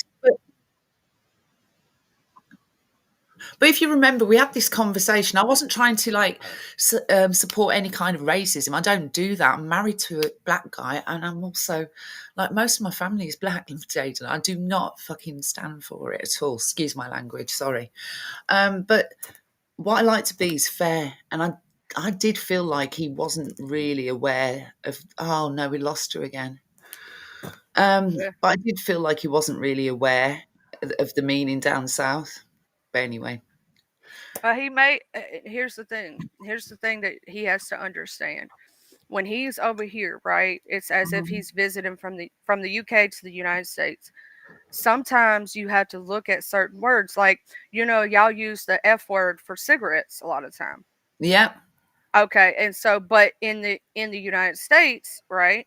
You know for a fact because you've been around Mhm. that word is used negatively towards gay men, Yeah, and I'm right? lucky because I've got a lot of family in the States, so I really do understand like the different lingo and that. And I said to him, that word is far too close to the N word for you to be using it anyway.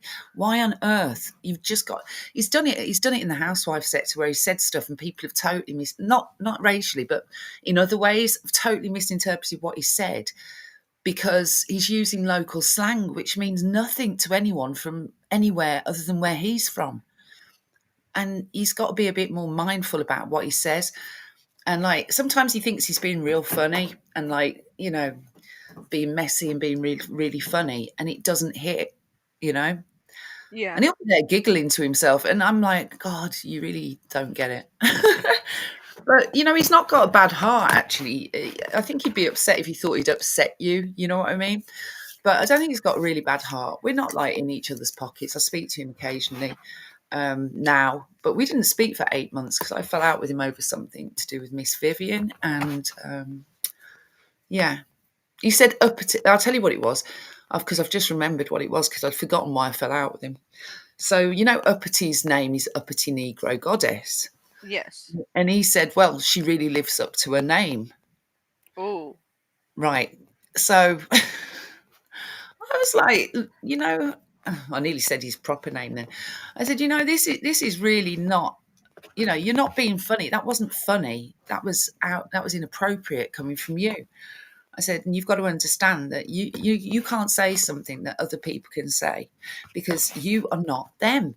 You don't come from the same background.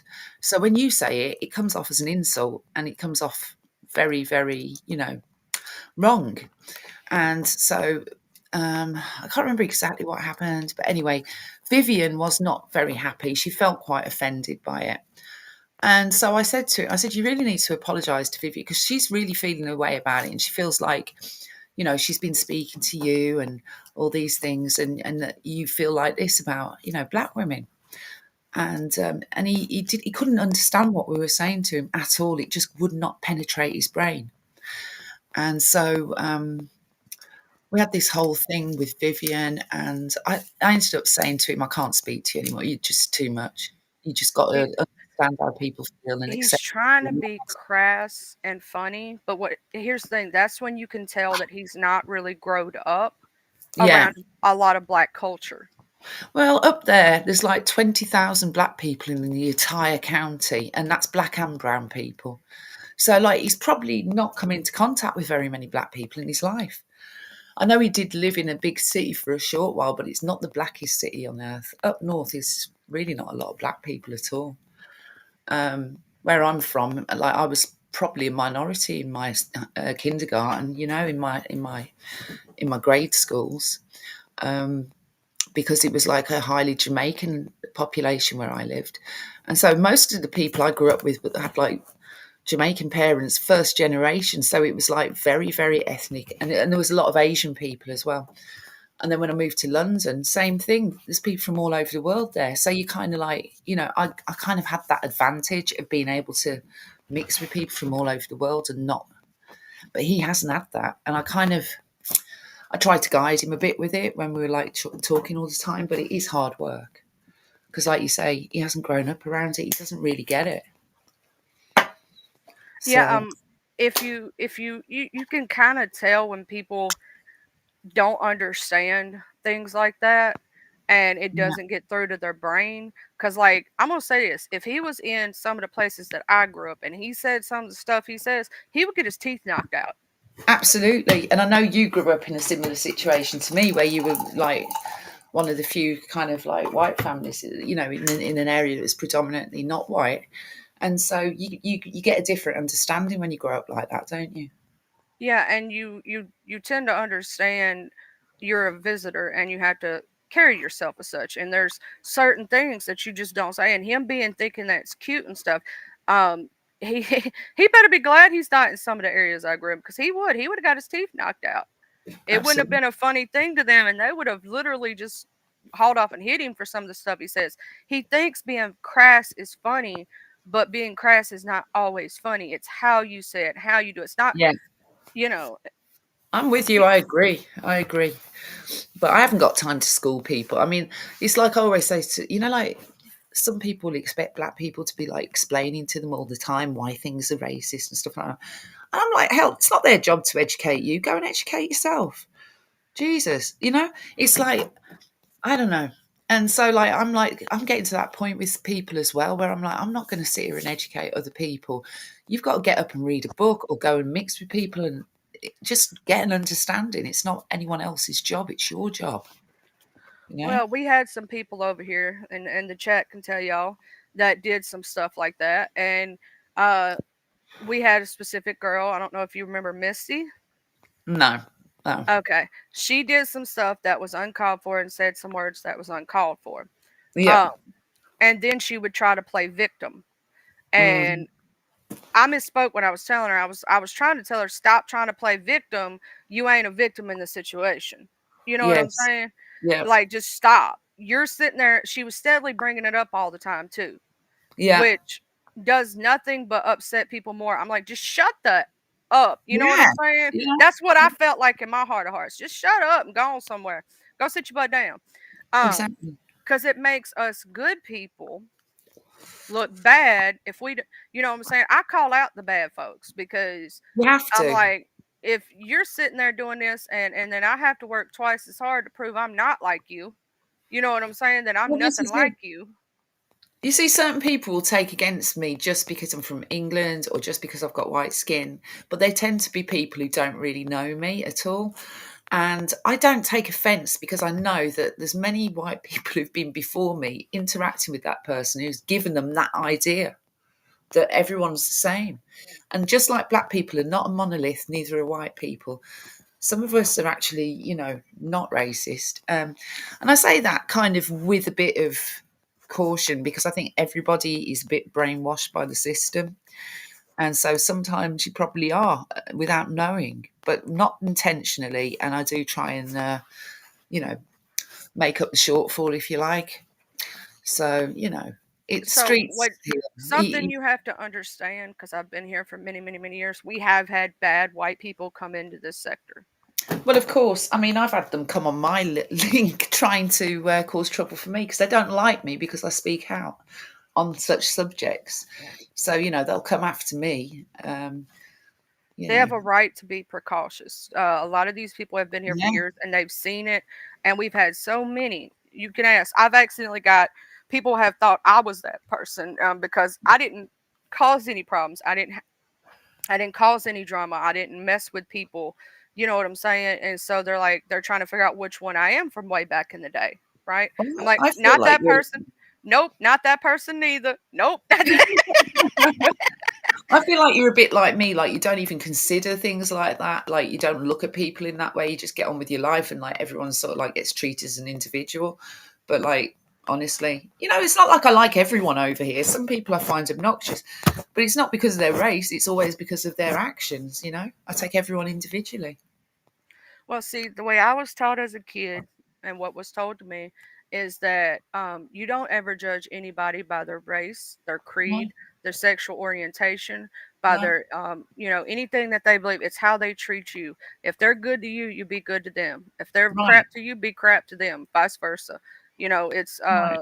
it's not based on anything that you can see in appearance wise or thought processes or religion, any of that. Yeah, Like if we have differences of opinion on political views or something like that, I'm not going to judge you based on it. I'm going to no. judge you based on how you treat me. If you treat I me deal good, with I'm going to people treat who've you got good.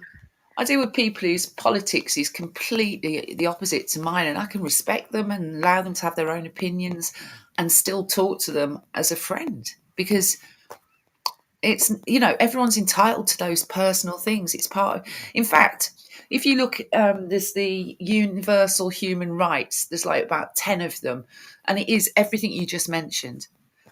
Your right to express your sexuality, your right to express your religious views, your right to express your political views, etc., etc. Those are human rights, and so it is enshrined in international law, even. So yeah, none of that matters to me. It's just on a how do we get along sort of basis. It's nothing to do with anything other than that. It's weird to me that people sort of can't mix with someone who's got a different political view or they're a different gender, mentally or whatever. It just doesn't matter. I don't find those things really important. Well, I Like, always say we're grown adults and we can agree to a disagree on certain topics, and of that's course, fine. That's just like, even if I had a beef, let's say I had a beef with someone who is transgendered, I'm not going to misgender them because I'm not no, going to do that. That's a disrespect to the entire culture, and I don't right, do stuff like that. right, Charlie, you spot on with that. You spot on with that. And like, I actually don't really believe, and this is my own personal opinion. I don't really believe in race and gender because I think they were made up by, white men in wigs who decided that let's put some division between the people. They don't really exist. Sex is a biological fact. Gender is made up. Gender's like how we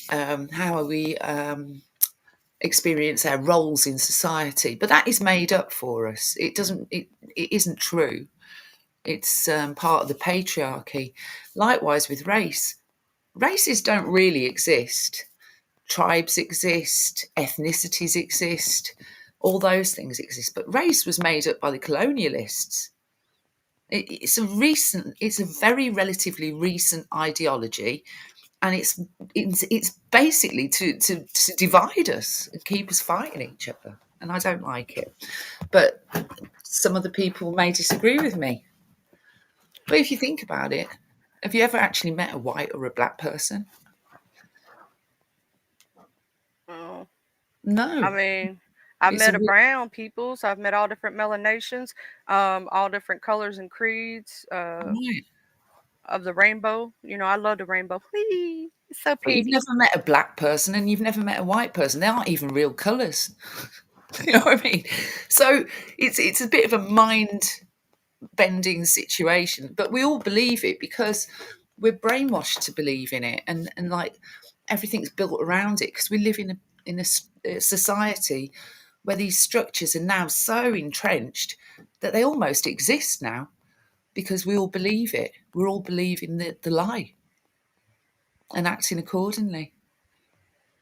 So anyway, I'm getting a bit philosophical, so I'm going to shut up because I get. No, see, me, myself, and I respect everybody's different cultures, and I try to, like, just like I don't want nobody to disrespect me, I don't want to Yes, disrespect anybody else because, regardless of the situation of what's going on, we can fight all day long. That is what it is. But I'm not going to disrespect any race, anybody's religion, anybody's sexual orientation, no no, matter what they choose in their life, because we only get one life to live, or if unless you believe in reincarnation.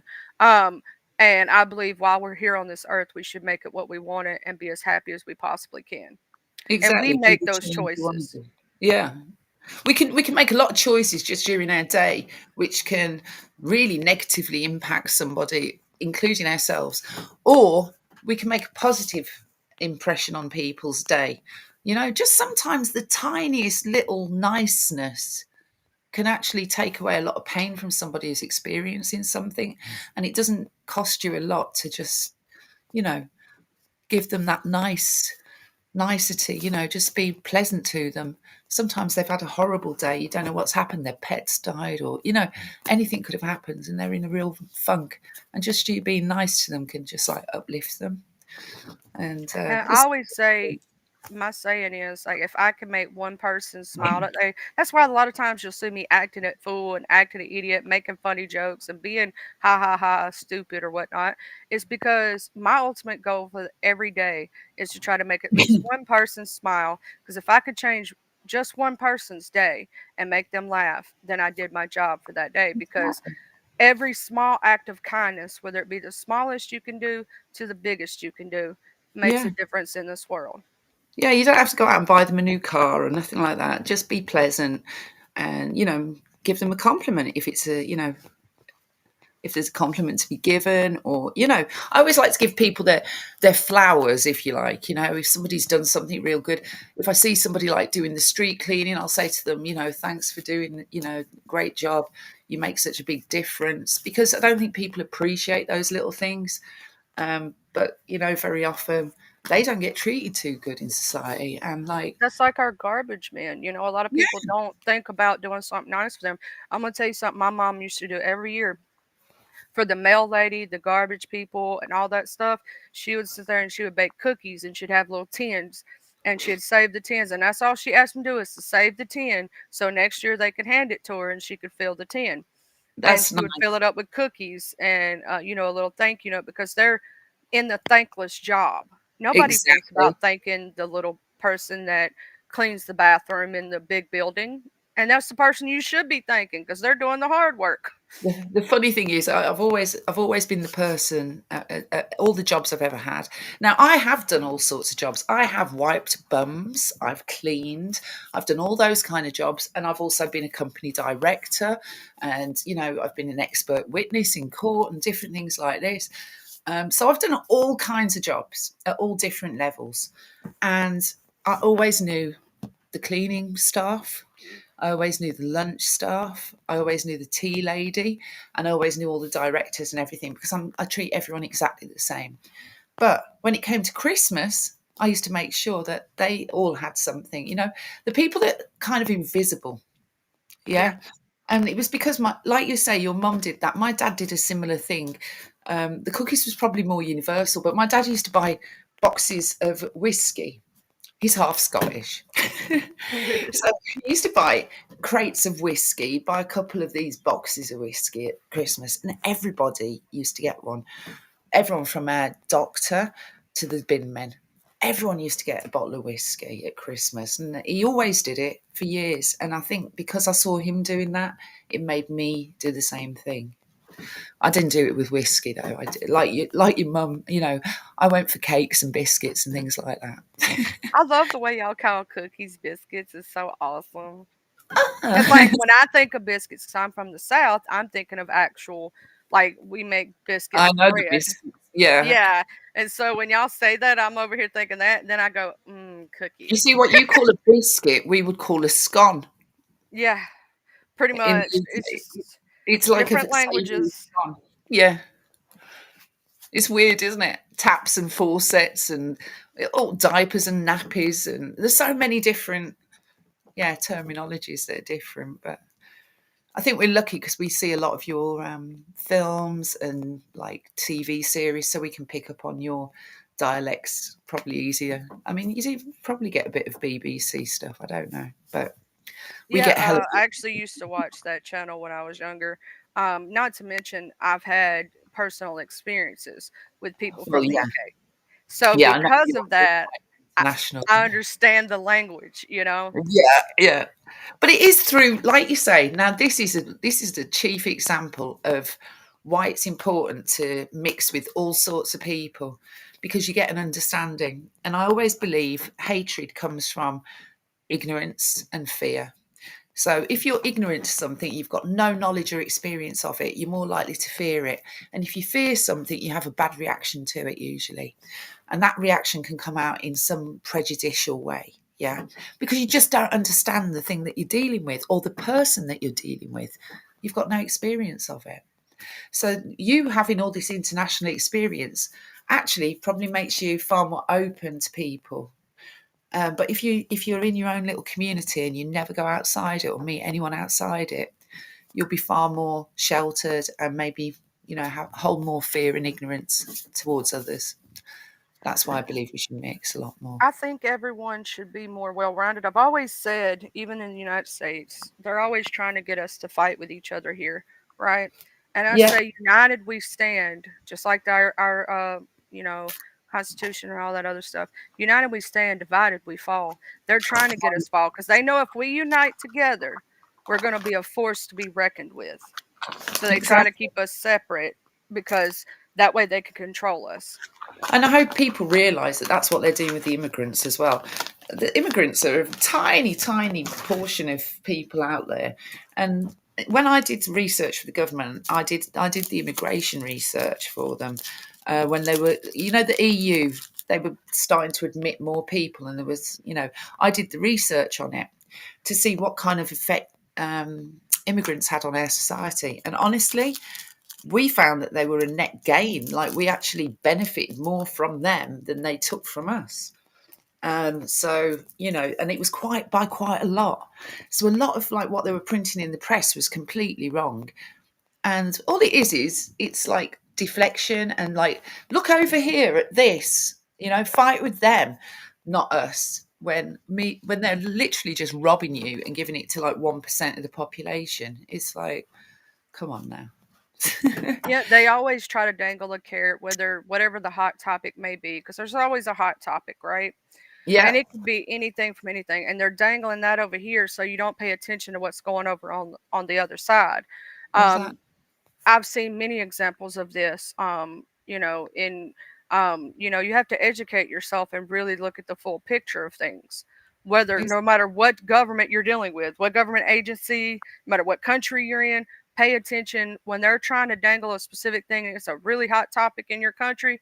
There's Yeah, something else going on that you're not seeing. exactly. So when there's something major, when they're trying to do like major flim flam and they're trying to get us to all look at something, yeah, I tend to go over and have a look at what laws are being passed that day, because usually you'll find they're trying to sneak some horrifying stuff in while you're looking at other things, and it without fail usually. Just because I've been in government, I kind of know how they work, and I'm very skeptical. But like it's like the transgender thing. How many transgender people are there really, and how much impact are they really having on people's lives?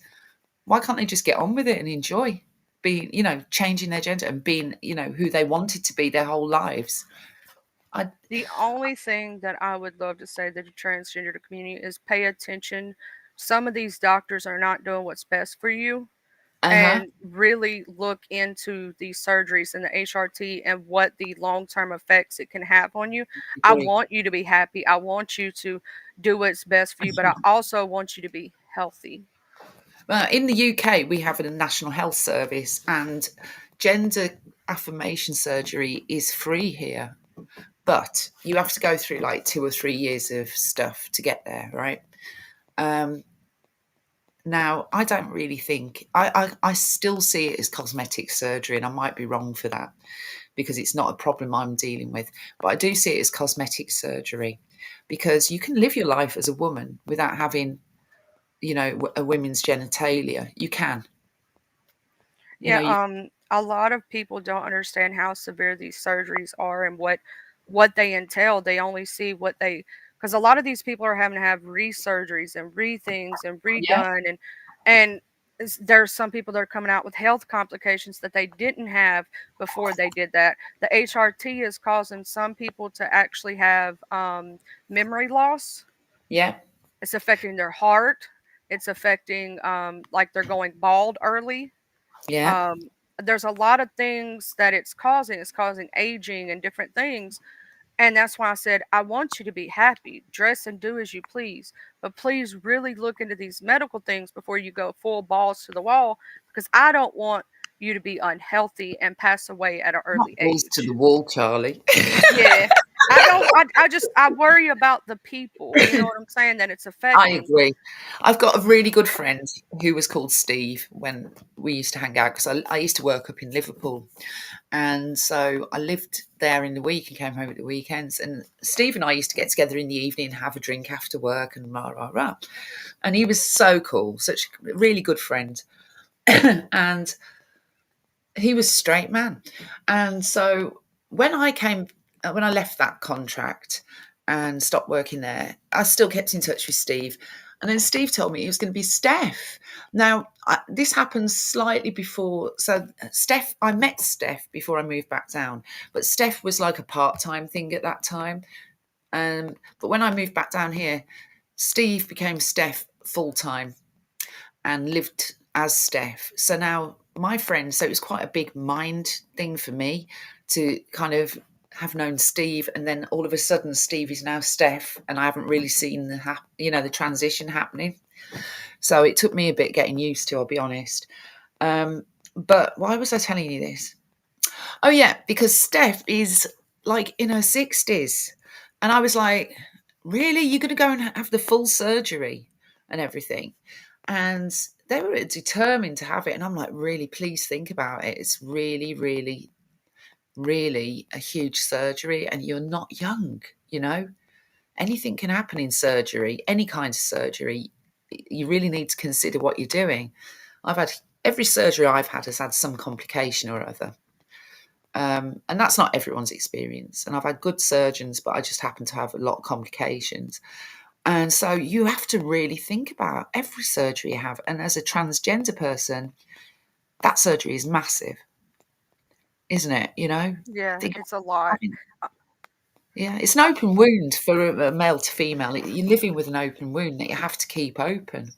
Well, also they have to deal with their changing the where the urethra grows. I've heard some people have to have a philosophy bag. I've Well, heard yeah. so many complications that it's scary. And Well, so for my transgendered friends, I was always like, please make sure, do all your research, because they have some doctors that are just doing it willy nilly, and yeah, they're having like so many complications that it's some have passed away because of infections and stuff. exactly. Well, imagine if you're keeping an open wound, you're always subject to infection, aren't you? Well, Like they all have to use a dilator that's for the right. rest of their life. Also, you can lose all sensation down there, all And sensation. And like one of the main complications with any surgery is scar tissue. So if you're removing and sort of like making a new path for a urethra, that's subject to a lot of scar tissue. So I'd imagine a lot of people have issues around that.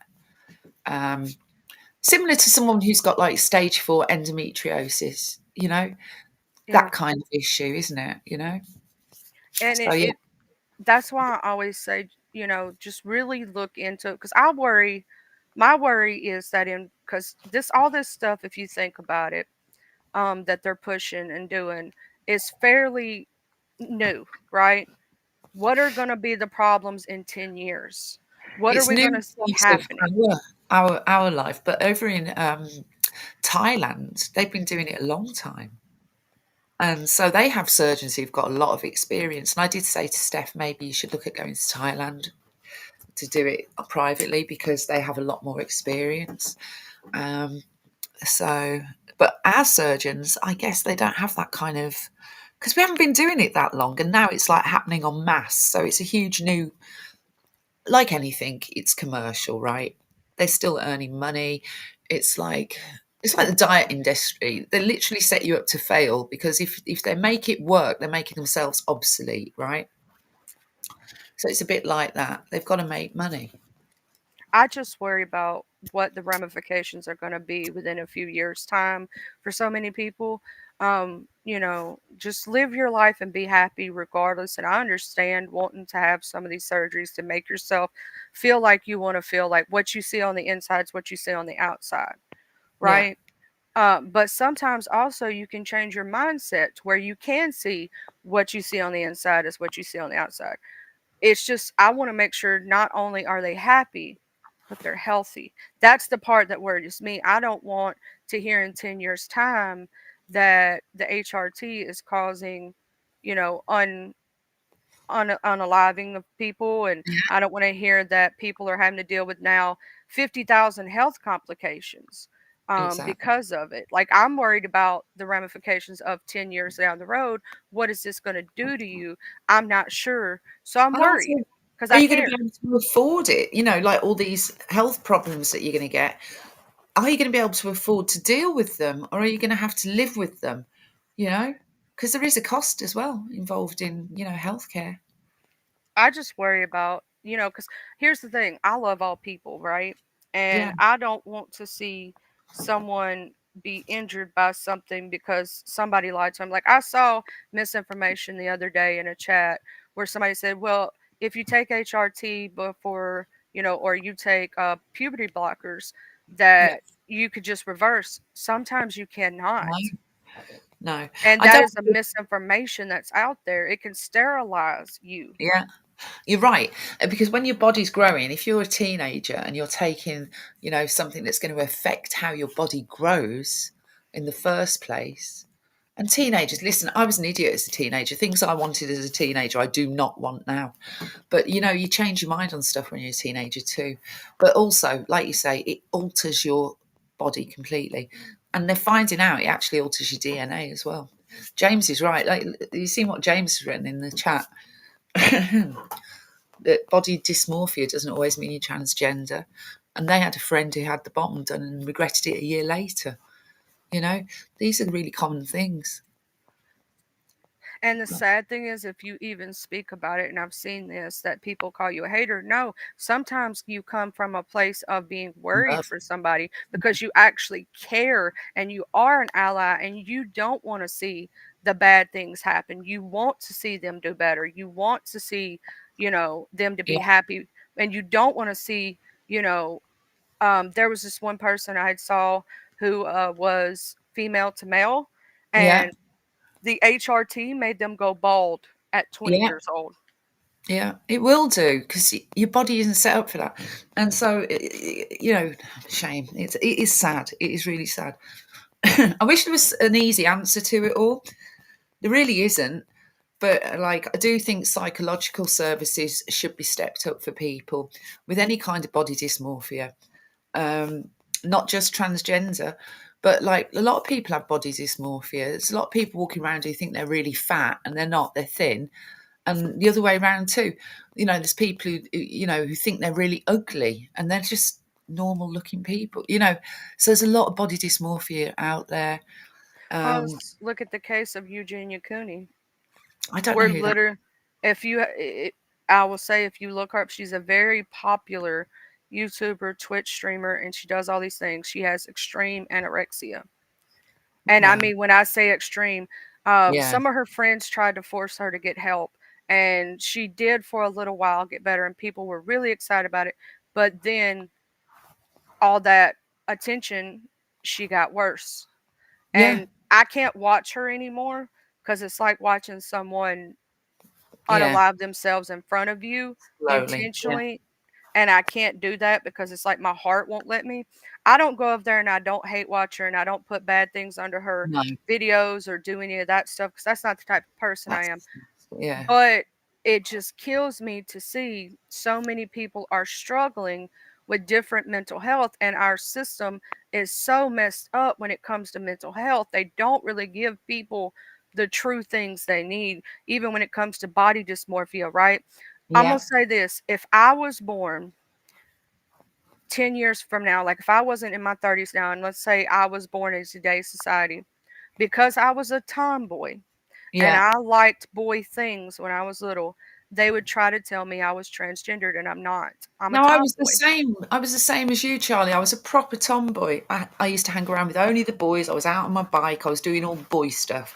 I was playing basketball with all the lads because that's what I liked doing. I was always really active. So the boys were more my kind of cup of tea. I'd be wanting to play with them because I enjoyed that stuff. But like now, if you look at me, people would say I'm quite girly.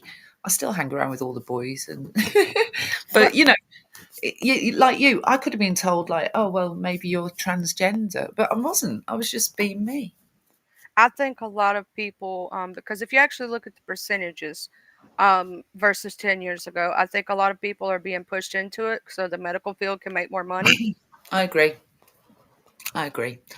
I've got a friend right now whose child is going through this, and they're having a really hard time with it. The child is now 18, but she's been feeling like she's in the wrong gender for about, I don't know, I think it's about 5 years. But this happened, it all came out when her father died. So there was like a trauma there, and it seems to be since then she's wanted to become a boy. Now the mother's determined that this is not the case. This is something that's happened, and it's a psychological issue, and she's not supporting the transition at all. And I said, you're going to have to find a way of supporting your child, because it could be that they genuinely are transgender and they just wanted to live their best life or whatever. And maybe they felt like they couldn't mention it when daddy was alive or something. I don't know. But I think that's where our mental health field needs to step up because with her situation, right? Let's look at it logically. It could be that she's fully is transgendered, right? right. And it could be that she's not, that it's a trauma based thing Yeah. because, she went something through something. So in that instance, it takes a professional to decide, and help her through that area in life. But now, because of the situation at hand, if the doctor tries to actually help her to see if she is or isn't, um, they'll say, "Oh no, you're transphobic." I'm like, "No, let the doctor do his job because if she's not, and she goes through with surgeries and goes through with these things in 5 years' time, she's going to be extremely unhappy. But yet, if she really is, and you Yeah. find out and it's affirmed, then within 5 years she'll be happy. So it depends, and that's why I say that doctors, especially psychologists, need to stand on their ground and put their foots down because you can a number one way to ask a person and determine whether it's body dysmorphia or gender dysmorphia. Yeah. Ask them this simple question. When you look down at your private area, right? Do you Hmm. absolutely hate it? Yeah. And some people will say yes, and some people will say no. Those who say no are actually probably going through body dysmorphia and not gender dysmorphia. Right. Okay, that's a good point. But I will say as well, like as a person who's got bipolar, I've dealt a lot with psychological services and psychiatry over here. And I've been lucky. I've had some really good doctors and some really good nurses. And I'm on a regime now, which I've been on for the same regime probably for about 10 years. And it works for me. But not all professionals are made equal. Some of them are absolutely useless at their jobs. So you need to also assess the professional you're working with too. Um, I recently went to hospital and refused surgery because I didn't trust the surgeon. You know And what I we just call those people over here? what's Band-aid that? doctors. They put a Right. band-aid on it just to try to make it seem like they're doing it, and they'll do anything you want them to do as the patient instead of actually using medical knowledge and know how to help you. And like with the surgeon, right? Yeah. My mama has always had this saying: just because they wear white don't mean they're always right. Exactly, and that's the truth. And it took me a long time to work this stuff out as a grown up, right? Because when I was young, I don't know about you, I thought everybody was good at their jobs. I thought everybody who was doing a job could do that job well, until I started working and realised that half my colleagues were not doing the job that they were supposed to be doing. And they weren't really suited to it, some of them, you know. And so, like, I used to do care work, and some of the carers were absolutely dreadful. They were problematic. Um, I could tell you some horrible stories, but I've had to report people. I worked with one lady, and like we were going from house to house, helping old people get ready for bed, made sure they ate, had their tablets, changed them, everything that was needed for that particular person.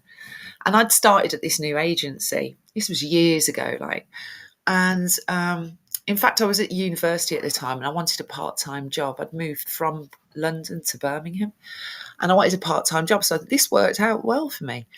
But the girl I went round with, she was like, instead of using the hoist, she was like putting them up in the hoist, and instead of taking time to let the hoist go down, she was like tipping them out of it. And I was like, these are old people, you're going to hurt them.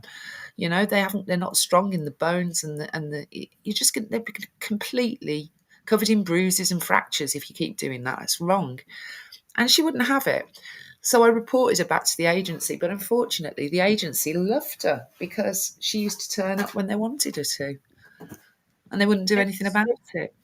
it's really sad. We see this a lot. Like we see doctors who they just rather put a band-aid and send you on your way so they can get paid. They don't care about you as a patient.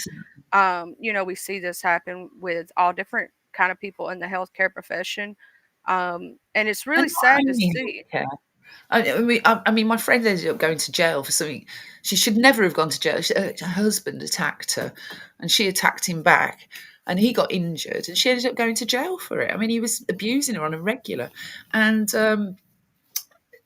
it was because her solicitor was too busy pursuing a comedy career at night and going to Jongleurs, and which is a comedy club, and doing like his act in the evening instead of working on her case. He had no interest, so she ended up going to jail. In fact, he's a really famous comedian now in the UK. I mean, just people who do not give a damn what they're doing, and some of them just aren't very good at what they do as well. So it happens in all areas, not just medical. You know. That is true. It does happen in all areas. It's like what you were just talking about, how he didn't really care, and how many women are in prison right now for feeling like they have no way out, but to murder their abuser. Yeah, They, she ended up you giving know, birth in jail. And her twins, when they were born, they were taken from her and given to her mother to look after. Thankfully, her mother was around for that to happen. But yeah, she had to give birth in jail, so that they've got their whole lives. They were born in Holloway Prison, so that's nice. that's another thing that the UK and us over here have in common, is that our system, when it comes to being in jail, when it comes to getting fair process and all this, it's Yeah, not always correct. Like a lot of people right now are in jail. What sickens me over here, the most sickening thing to me, is that you have actual pedos who get yeah, maybe 5 years, but you yeah, have someone out there who may have been selling a little bit of weed or something like that to, exactly. because they were trying to survive in this world, and they get 20 years to life. It's ridiculous. The whole thing is upside down and back to front. They really need to like totally reform our justice systems, both sides of the pond. There's a lot of people in there for really petty, minor stuff, and people who really are felons and really dangerous people just wandering about, willy nilly because they've only had like a couple of years in jail or whatever for something really obnoxious. You Well, know, like that case I was talking about the other day where their father unalived that guy. He right? had literally abducted this girl, raped her, and was out on like 7 to 8 felonies when he Imagine. abducted her again. Imagine. It's just ridiculous. This sort of stuff happens all the time. In fact, I'll tell you a little personal story, and it doesn't dox anyone because I've got a lot of nieces. But one of my nieces was raped by an ex boyfriend, and she'd gone over to have a conversation with him, and he did that to her. And she ended up with the hives from it. Mm. And he was her first boyfriend, her first boyfriend. And he gave her something that she can never get rid of.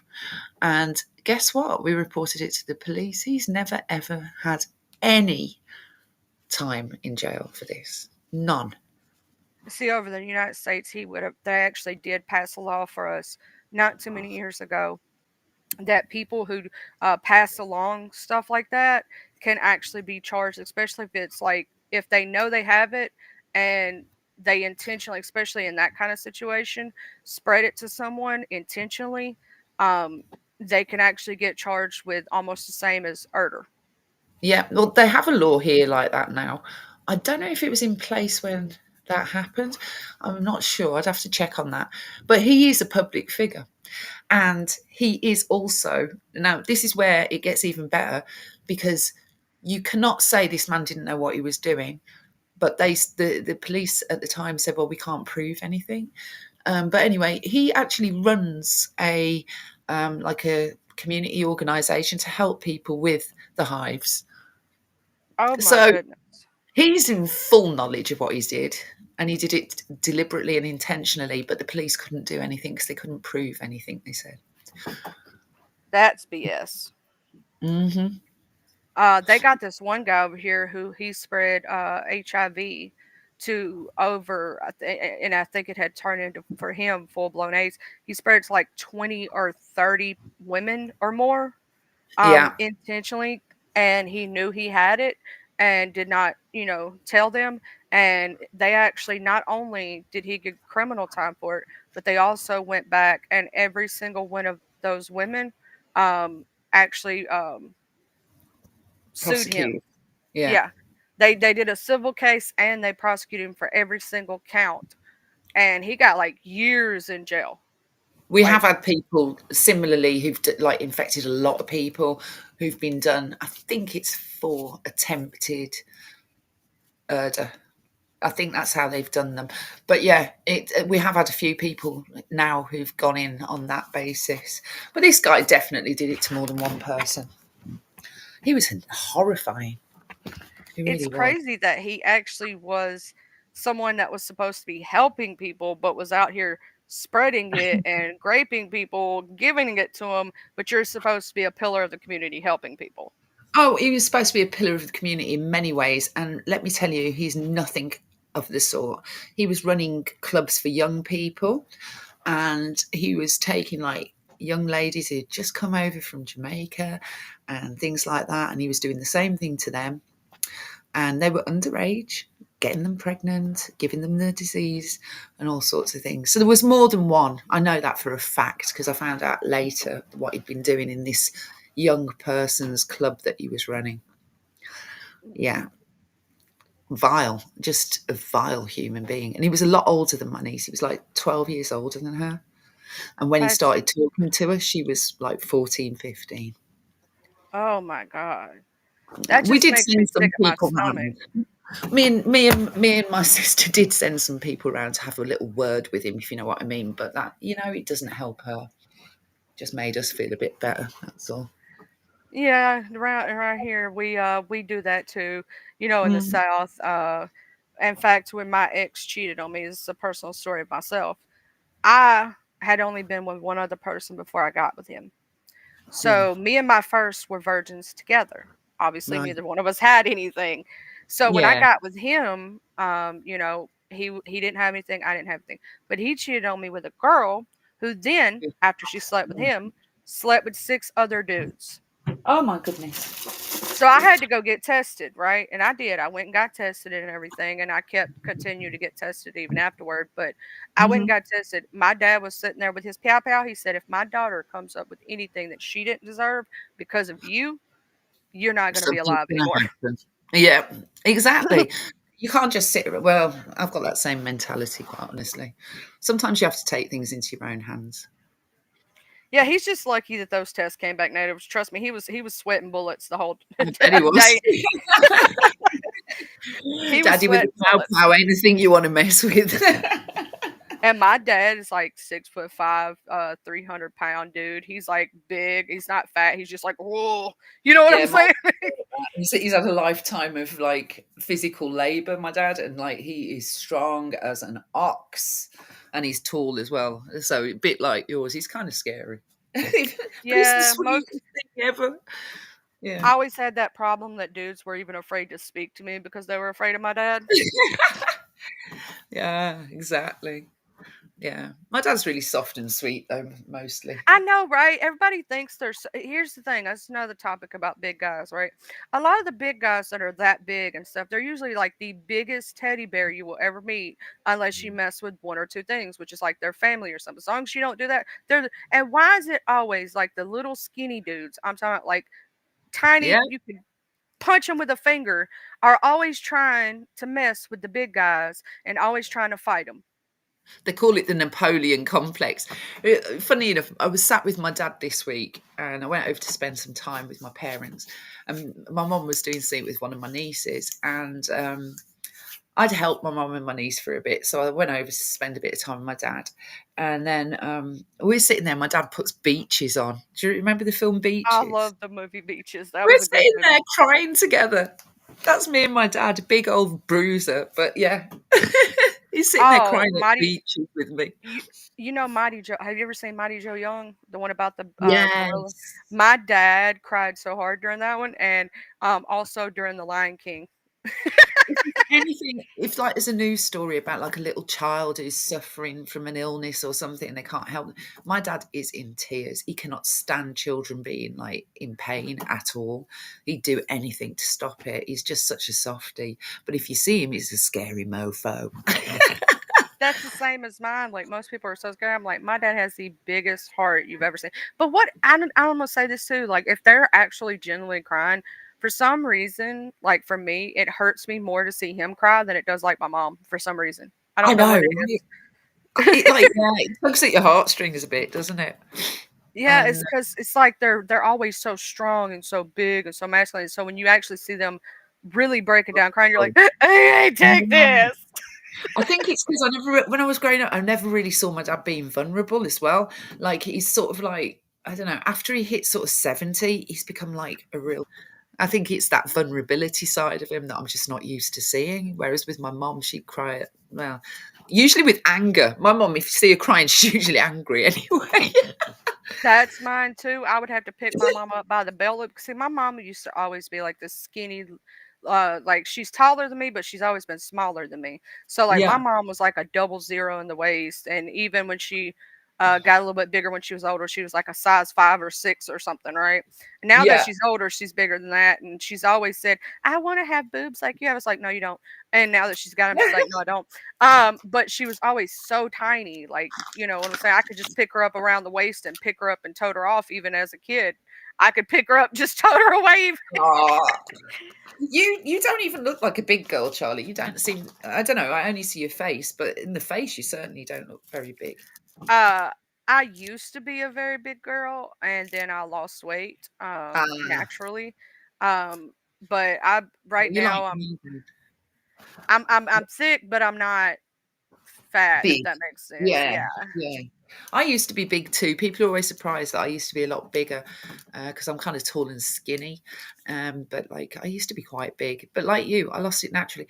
I started learning about dietary stuff and I got into yoga. And then I did a yoga therapy course in my part time, which took me years. It took me about 5 years to do. But there was loads of nutrition on it. And that's a subject we've talked about before as well with diabetes and stuff. And like people are really set up to fail. They are. The Yeah, a lot of information that they people give out is rubbish.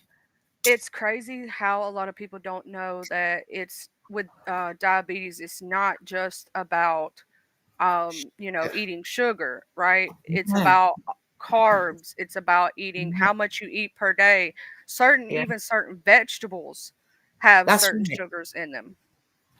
Even like fruit, everyone goes, fruit's really healthy. It is, but if you're diabetic, don't eat any sun fruits, don't eat any tropical fruits because they are the worst. But if you want to eat fruit, do eat berries, strawberries. You can eat a whole bucket of strawberries and it won't affect you. You know what I mean? So it's about that little bit of knowledge. You can't generalize with food at all. You No, really you have can't. to you really have to look into things more because like when my mom first became now my dad when he became diabetic, he was easy to deal with. He cut Yeah, off all sugars, he was very picky on his carbs. He's yeah, into the fact that he takes Farxiga now and he got the bell, which means that he doesn't have his A1C is under control. He doesn't have to take insulin anymore. brilliant. Um but my mom on the other hand, she's hard-headed. Um, I had to become a drill sergeant when she became diabetic and to get her A1C under wraps. It, And I caught her even trying to sneak sugar. But she learned the hard way because she's the one that had to deal with the diabetic neuropathy and the hand pain and all Right. this other stuff. And so now And she the thing knows is, better. it is an addiction. Sugar's addictive, right? And so are Yep. carbs, by the way. So, like, if you eat bread, bread is addictive. It's full of sugar, it's full of carbohydrates, and it's got loads of salt in it. So, like, you have to, like, my mom is a bread addict. She can eat like 12 slices of toast. She's like addicted to bread. And that's why she has problems with her weight, is because of the bread. And she doesn't even eat sweet things. She's not even into it. She likes savoury stuff, but the bread is killing her, and she won't stop. Tried to get her onto rice cakes, but they are a bit foul. I will be honest. I don't like them myself. And something that might be a healthy alternative to that. See, with my mom, I switched her over to wheat bread. But I also like where she likes because toast is crunchy, right? Yeah, Maybe taking some tortillas. yeah. No, we've been trying to get her onto different things, and she's good for a little while, but then she always defaults back to just eating the bread, and it's quite exhausting. But I realise what it is. It is an addiction, and it's like the sugar, like you're saying. People who eat a lot of sugar, it's really hard to break that cycle. You can't just cut it down. You've got to cut it out completely and really be hard on yourself for like 3 months. And then your body reacts differently to it when you reintroduce it. It can't cope because you're not really supposed to have it. It's like if you're on any kind of like illicit drug, the first time you have it, it's going to have a really massive effect on you. But then you need, even painkillers, regular painkillers from doctor, you start needing more and more, don't you? Do you know Well, what see, I mean? that's why I tell people because I've been on a medication that is considered a high dose, right, for a Hmm. very long time since I was in my 20s, and to Right. keep me from having to do that, right? What I do occasionally is I'll stop taking it for a couple of Same. days or about Yeah, a I week, do. let my body clear it out. That way, when I go back to taking it, I'm not creating a tolerance. Yeah, you get the full effects of it again. That's the same thing I do, Charlie. And my pain manager is really great with me. He like listens to me and he gives me what I need. And I'll say to him, let's cut back and see how we get on for a bit. And we can always take it back up if we need to. But otherwise, I'd be on some like crazy doses of drugs. I'm not prepared to take all that because it shortens your life. Yeah, I don't like feeling like I'm on something. I like I don't feeling be a normal. prisoner. That's the way Yeah, I say it. It makes me feel normal. The medicine that I take, if somebody who was not in the amount of pain that I am in every day, if they yeah, took it, they would feel a high from it. I don't get yes, that high. I don't feel different. I can operate a motor vehicle. I can do all those things because for me, exactly. it just takes the edge off. Yeah, you're dealing with, and actually, pain is more like debilitating than people know. It affects everything. Like you couldn't drive if you were in that amount of pain. You just can't.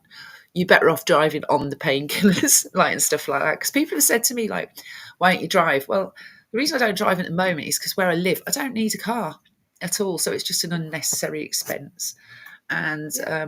I just don't need one.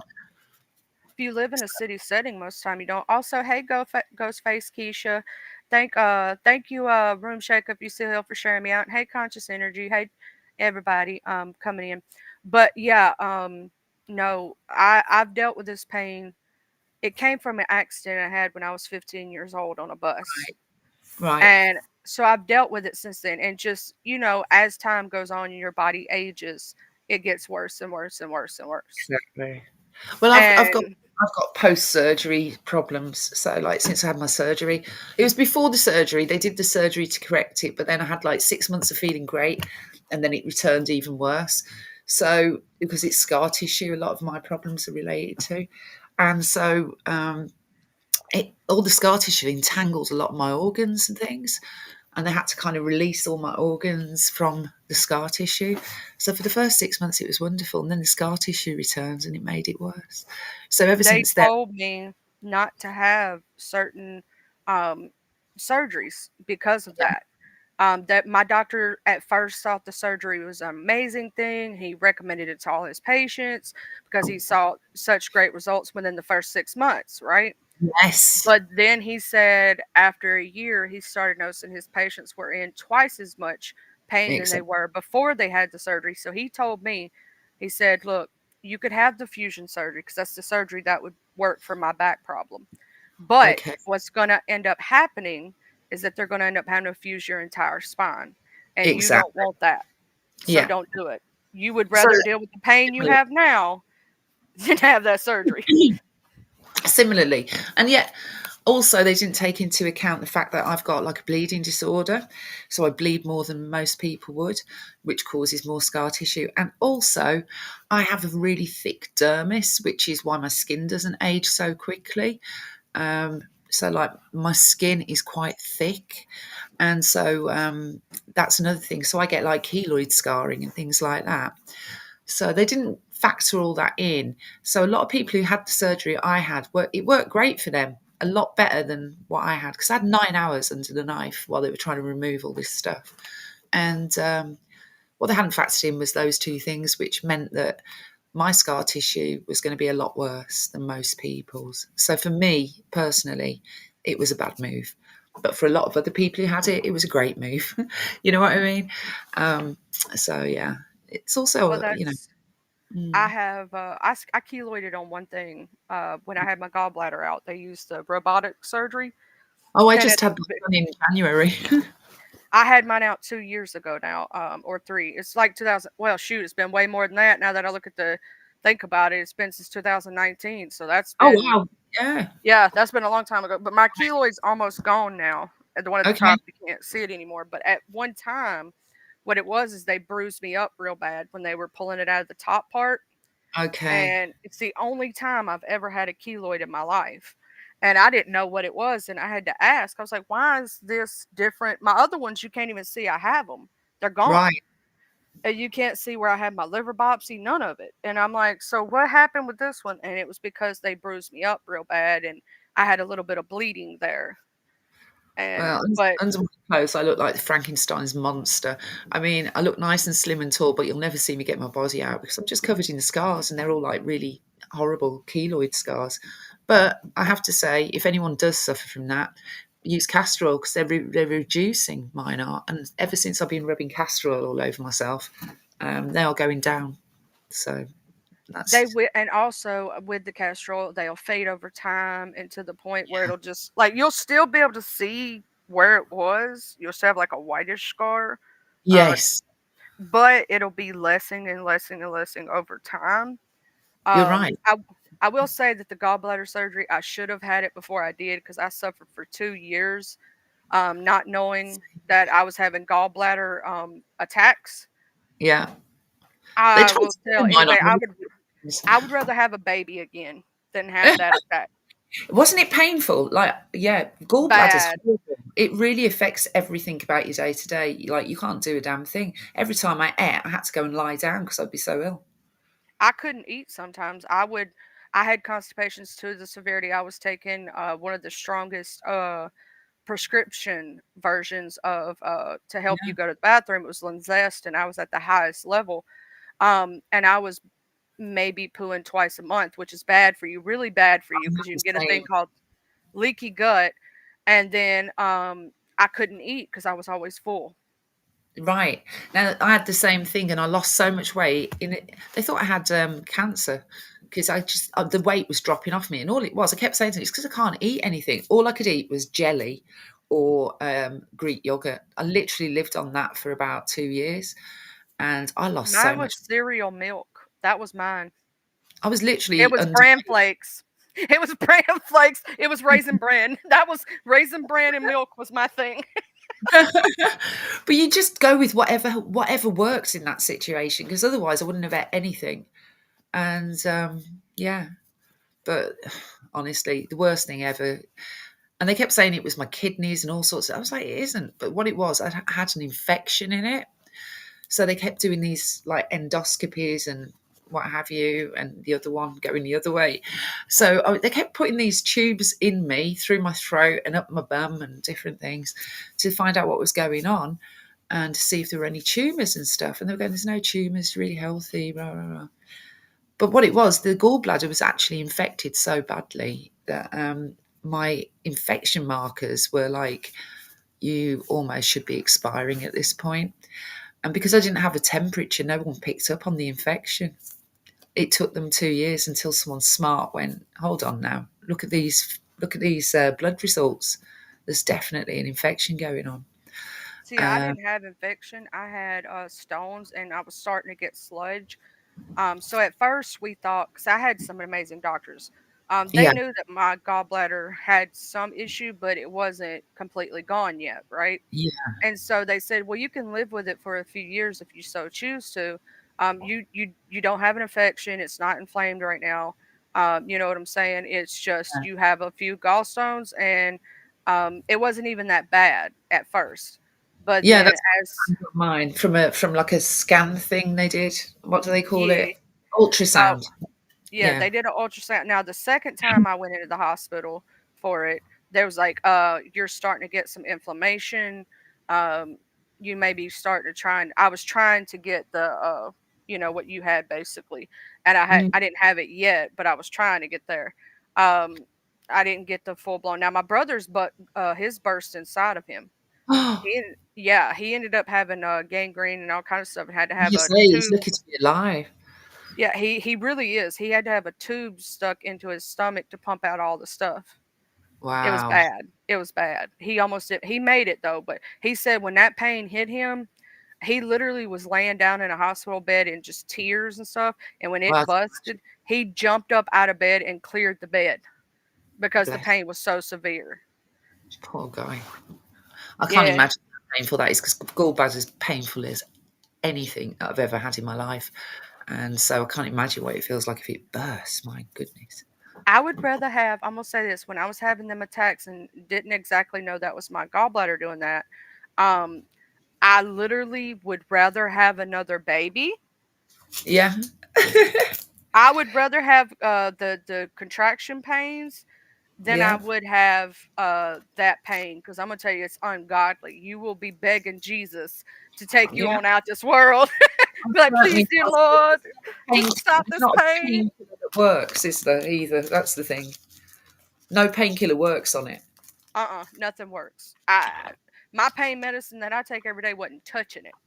I wasn't touching it, and I was on oral morphine when when my gallbladder was bad, and actually that took it down a tiny bit, but it was the only thing that did, and even that, I mean, it was still excruciating.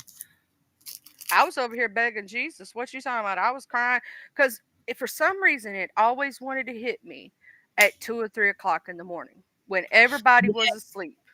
Yeah, I think it's because you're lying down, you know. I'd be sleeping and all of a sudden it hit me and I'd go, oh no. And I didn't want to wake up my son who was sleeping at 2 or 3 o'clock in the morning, or my parents who were Yeah, sleeping. And that last time it was 5 o'clock in the morning, my dad looks at me and goes, what are you doing up this early? You know what I'm saying? And because I yeah, never did, I'm not a morning person. not more. And I've been up since 1 o'clock in the morning, and I've been having severe pain. He goes, why didn't you wake us? I was like, because I'm not waking you up. I said, I got to go to the hospital. I can't take this anymore. And when I Exactly. went, sure enough, they said, well, we need to schedule you for surgery. I said, well, here's the thing. I need to go home right now, get some stuff together, and then I'll come back for my surgery. And I did. Under, they You're as told bad me, as me. My goodness. Charlie, you and I have got so much in common when it comes to this stuff. Like, I would rather ride out pain than complain about it to people. I just try and get on with it. And like, yeah, that would be me. I'm not going to hospital right now because I'm not really sorted for it. And I'll be like in the worst way. And people are just like, just get your ass to hospital. What's wrong with you? yeah, I literally walked out and had to sign a piece of paper because they told me it was against doctor's orders to leave. I said, Uh-huh. "Well, I'll be back Monday morning when I get everything situated," because I had to make sure my son was situated, that everything in the Of course. house was situated, and then when I got everything situated, I went up there and I had my surgery, and I will say it Bless was you. the best thing I ever did. But I'm like you. I can't just walk out on stuff. I have to have everything organised before I do things like that. Otherwise, I just spend all my time worrying. And yeah, Oh, I couldn't breathe the second day. Like I was so sore bless, from my surgery that I couldn't breathe. Like every time I took in a deep breath, it was just pain. But bless you. after that, it got better and better, and I was like, "Yay!" And I love having my Yeah, gallbladder I out. remember coming back from the surgery and it was really painful, and I had like gas in my shoulder. I think they pumped gas into me to like lift They whatever. do. And I had this pain in my shoulder, and it's as bad as the pain I've got now from this torn rotator. In fact, I think it was worse. and it was gas from the surgery. I was like, why is my shoulder hurting so much? That was painful as well. And they said, it's gas. You're just going to have to wait for it to pass through your body. But I don't trump or burp or anything. So I was like, how's it going to Yeah, come? I have trouble like passing gas, and this is gonna be a TMI, but a funny. When I finally do, I'm always like so happy. I'm like, yeah, I did it. Yeah, I know, right? I'm not. Yeah, they always ask me like, "Do you pass?" I don't. I really don't. It's weird. Even when I'm constipated and stuff, like through those surgeries and things, never happened. I'll I tell don't. you when you do and you don't know it when you're Uh-huh. asleep. Let me Ah, explain to you why. Let me explain to you why. This is what my doctor told me. Um, when you're awake, your body is just automatically clenching, so your stomach and all that is doing that. Say I have okay. gastritis and GERD, and I have both of those on top of each other. They're not Yeah, friends. So when I'm awake, my intestines are like squeezing together, right? And right. because I'm always so tense because of my ADHD and anxiety. But when Mm. you're sleeping, your body is at rest and everything unclenches, and then your body just lets things do natural. Now that's interesting. I could believe that. I could believe that because I've like I say, I've got bipolar, so I kind of live on adrenaline slightly. That's um, probably why you don't do it during the day, but when you're no. asleep at night is probably when it passes and you don't even know it. And like you say, like you're walking around doing stuff, so all your muscles are engaged and tight. When you sleep, you're just relaxing, aren't you? Yeah. Okay. Gosh. So I'll have to ask my partner and see if he's noticed any That's how wrong. I found out about mine. Because I don't think I snore either, but I do. Yeah, he told me I snore too. I didn't think I snored either. And then he said one night I was laying there and I went in my sleep and then I farted. I thought that was so. I said you should have recorded that. That would have been hilarious. The things we do in our sleep. I also talk in my sleep. So if you ever need to get a secret out of me, that's how you're going to find it. My mum used to interrogate me when I was young. When I was sleeping, she said, "You have a whole blown out conversation with me when you're asleep and you don't even know you've had it." I'm like, Oh, my oh. dad used to sleepwalk, sleep eat. I called it sleep eat. He wouldn't go outside or do nothing like that. He would just go to the refrigerator and get something to eat. And for the longest, like you would know he was asleep because when you try to talk to him, he would go, like it'd be Mumbling. Yeah. and then one day I had a full blown conversation with him. And the next morning I tried to talk to him about said conversation. He goes, "What are you talking about?" I was like, "Oh Doesn't remember. shit, you were asleep." And I told him about it. He's like, "I really had a full blown conversation." I was like, "Yeah, we had a full blown logical, everything was like on point conversation." It's amazing, isn't it? The human mind's incredible, really. But yeah, it's funny. I've got PTSD, so sometimes like I got rid of it using a therapy, which I can't remember the name of it. EMDR, I think it's called, and it's a really weird therapy. You don't even have to talk to the therapist. They just literally put like a thing in your hand and it makes like buzzing, like it buzzes in your hand, and they sort of do this routine with you, and it clears. Honestly, right? I've had PTSD since I was real young, and like I'd wake up screaming or like with tears, like literally drenched in tears, and I wouldn't even know why. Um, it was that bad, and nothing had ever worked for it. And I did this EMDR, and it went away after like 6 sessions of it. And I was like, "This is the weirdest therapy ever. Like, you don't even have to talk about your trauma or anything." Um, I might want to try that. I've had PTSD now since it started when I was 19 years old. My ex was an alcoholic, right? And right? I didn't know. I had never had a panic attack a day in my life. Didn't know what it was, and I Yeah, had a panic attack so bad that even my parents, who were medically trained, thought I had a stroke. right. It's so Um, severe. Yeah. yeah, I had PTSD to, is really strong. and now because of him, every time I'm around someone who's like drinking and fighting or raised voices, I start shaking Stress. like a Yeah. leaf. Yeah. And that's real, that is. I mean, yeah. I know exactly what you're talking about. But the PTSD, like I don't even know why I'm having the situation I'm having. I don't know what's triggering it or anything. It doesn't even need a trigger, it just comes out. Um, but it went away. It's gone away. But then 2 weeks ago, I had I had one night where I woke up and I was covered in tears and that, and I don't know why. So it is back a little bit. So maybe I need to go and have some more EMDR because it stopped it for about 5 years completely. See, Um, I know what my triggers are for my PTSD mm, because of it coming from an alcoholic, like raised voices or like my PTSD from the wrecks, right? The two wrecks that I yeah. had. I know I know what triggers that. I know that sometimes it can be nobody's fault. Like Mhm, I could just be sitting there one day and just a sound or a smell can bring it back, right? exactly. You don't always know what it is. Yeah. But one thing about it, if that's why, like with people with PTSD, what I suggest to them is where yours is coming in dreams, that's most likely why you don't know why, because you can't remember the dream of what happened in the dream to cause you to have a trigger, right? Yeah. But That happens mostly at night. Yeah. during the daytime, if you're awake when it happens, pay attention to like, was there a specific smell? Was there a word said? Was there something specific that happened? Was there a TV show you were watching? Because sometimes the media that we consume, we don't even realize it can bring on a trigger. True. That's very true. Yeah. I think mine also is complicated by the fact of the bipolar because, like I say, with bipolar, you have this very strong fight or flight kind of situation going on. And I think the adrenaline kind of kicks in if I'm awake. Whereas I think when I'm asleep, I don't have that as much.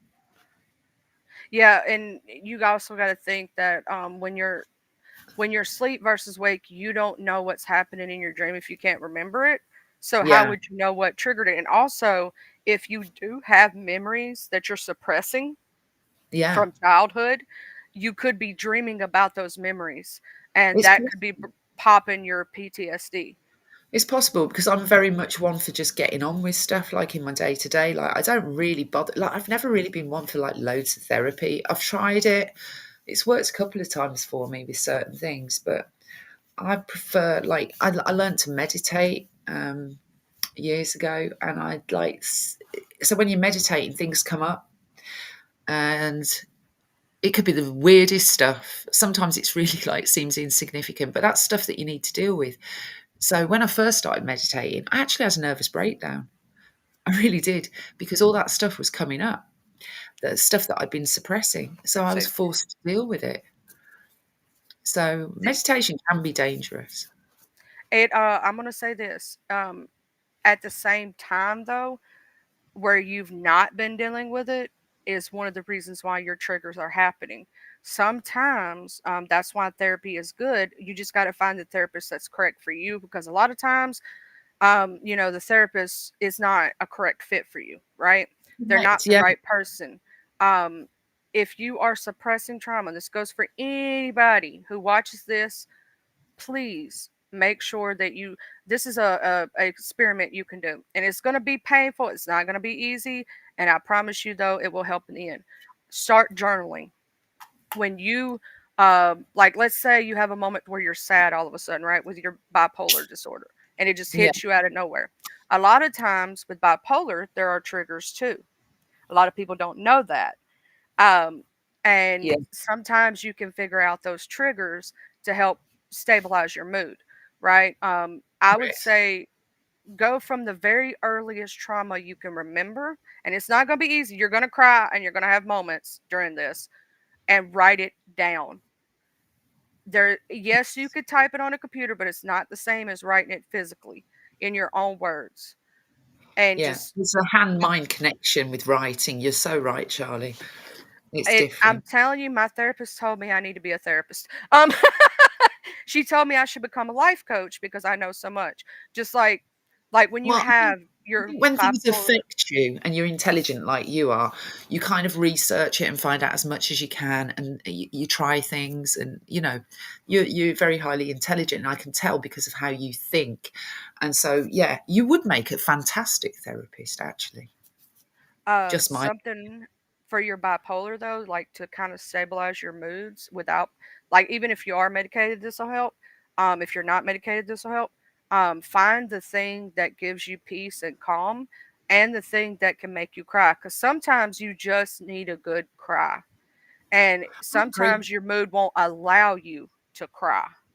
And I'm hard faced. Like, I don't like to show weakness. One of my phrases, never let them see you sweat. So, however I'm feeling, I will do that privately. But I agree with you because tears are really, really, really transformative and therapeutic. They are. Well, a lot of people don't know that crying there is actually a coping mechanism. Yeah. And it's actually one of the things that the therapist will tell you is good for you. Like, let's say you're feeling extremely sad, but you just can't cry and you're in a funk, you're depressed for 4 or 5 days. If you, within the first day, find out, let's say for me, mine's singing, right? Uh huh. And music. I know that there are specific songs that I can sing that will make me boohoo like a little baby. Yes. I Yes. go ahead and I do that. And I sing at the top of my lungs by myself because I'm like you. I like to do it by myself. I don't like nobody to see me cry because they see that as weakness, right? I don't like being weak in front of people. I'm the Right. same exact way. That's where we're a lot alike in that way. And so I'll make myself cry. I'll force myself to cry, and then I'll force myself to be happy. I'll go listen to some different music that I know that uplifts me, that just gives me a good feeling, just even if it's a comfort song. Even if you think the song is sad, sometimes for me it's a comfort song, if that makes sense. There's a science to this, which I did music theory at school, but what I found out later is certain chords are literally they're happy chords and sad chords. And so when you're writing a song, if you want to write a happy song, you'll use the same chords as most other happy songs because those are chords that uplift people. And then there's chords that actually are sad chords and they make people feel really melancholy and down. And like, if you're writing a sad song, you'll use those chords, which I didn't realize. But if you look it up, it's really true.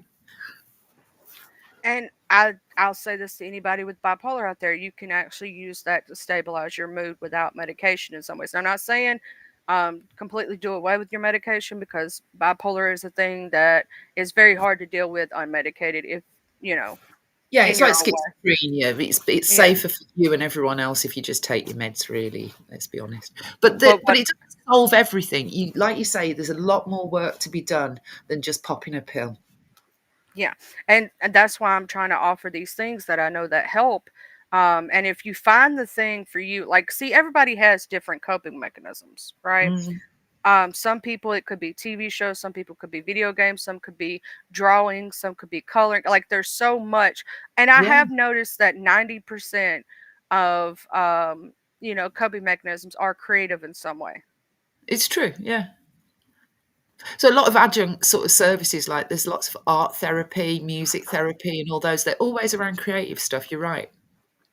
It's something about our brain that the creativity and using either your voice or your hands or your brain in some way in a creative fashion that calms us. And I don't know what the science behind that is, but I do know that it is very prevalent to most people. And so what I'm saying is find your coping mechanism. Okay, it's gonna help you a lot. I'm going to ask someone I know about that because it would be interesting to know what the scientific background is because there must be one. And like a friend of mine's like she's a PhD in brains basically. She's not a brain doctor like a surgeon or anything, but she works like in labs and things that are connected to that. So she's a really good person to ask. But she told me, you mentioned crying, there's chemicals that come out in your tears are actually the same chemicals that create happiness and sadness and things like that in your body. So that was interesting too.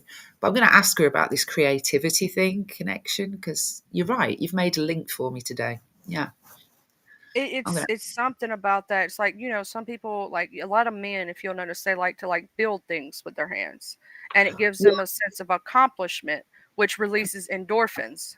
Yes. Yep. Happy drug. The happy drug.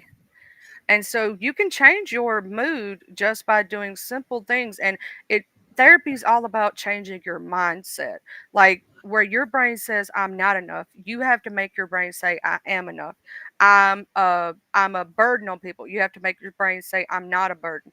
It's all changing your mindset. Your mind is the most powerful thing in your body. 100%.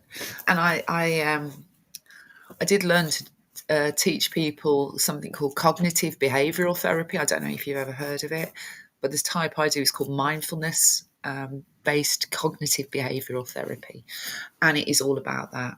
It's about reframing your ideas about yourself because feelings are not That's fun. what that's what most therapists will actually tell you. Yeah, 90% of therapy, what they're teaching you in therapy is coping mechanisms. They're teaching you how to reframe your brain because most of the time our own worst enemy is ourselves. It's our own brain. And like we were talking about body dysmorphia, right? Where does yeah, body dysmorphia come from? Okay, we're told in society that beauty is a specific way, and it's yeah, shoved down our throat from the time we're little. Well, why is that the only thing that's beautiful? exactly. Just And because not we're only told that, that? there are unobtainable beauty standards. So, like, what you forget is the people who are being presented to you as great beauties are usually people who've got like a glam team around them. They've got a dietitian working with them, and a chef, and a personal trainer.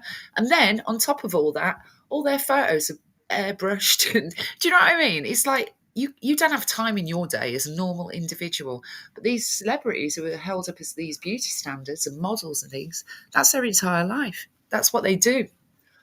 And We can't do that. if you change your brain to see what is beauty and why, here's the thing, each one of us are different and unique already and beautiful in our own way. There will never be another Zara that looks exactly like you, that talks exactly like you, that is like you because you are uniquely yourself because of your life experiences and the things you've been through. So, Right. yes, someone could look similar, but they're not going to be exactly you. So you're Right. already perfectly imperfect yourself. You're already unique. You don't need to be anybody else. And so that's why I would love the world to be able to see the beauty standard as not what is shoved down our throat, but to change your mindset to see that you are beautiful just the way you are. And this is another thing with the brainwashing. We're all brainwashed constantly, all the time. And that's part of it as well, Charlie. Um, we have to see through these things. We have to learn to see through things and how things really are. Because we often live in this kind of imaginary existence of stuff that's been fed to us, and it's just not real. It's hyper real, you know? It's the construct that's been built around us for all these years, like, the Yeah, standard of beauty and all that, like I was saying, like as an example. Why is that the only thing that could be beautiful? Because beauty is subjective. Each person is going to see, like, whether you think you're the ugliest person in the world, somebody else is going to find you beautiful. That's the right. thing that you don't understand. When someone, like, uh, s- for example, some of us bigger ladies, right? Some of us Yeah. more full figured ladies. Some people are going to think we're fat and ugly, yet another person's going to find us gorgeous and amazing, and vice versa, right? The thing No, is, I it like curvy figures, and I haven't got one anymore. So, like, I'm just totally jealous of anyone with curves. See, that's what I'm saying. It's like, people like me, I have straight bone, straight hair. It will not hold a curl. I don't care how much product you try to put in my hair and keep it there. It's going to only stay for a very short period of time and it's going to go back straight every single time. But I've always wanted curly hair. I think it's gorgeous. I think it's beautiful, you know. And I've got the people with opposite. curly hair, yeah, they want straight hair, right? And Right, my hair's really everybody, curly, and I can straighten it, and the slightest bit of humidity or moisture in the air, it's back to curly.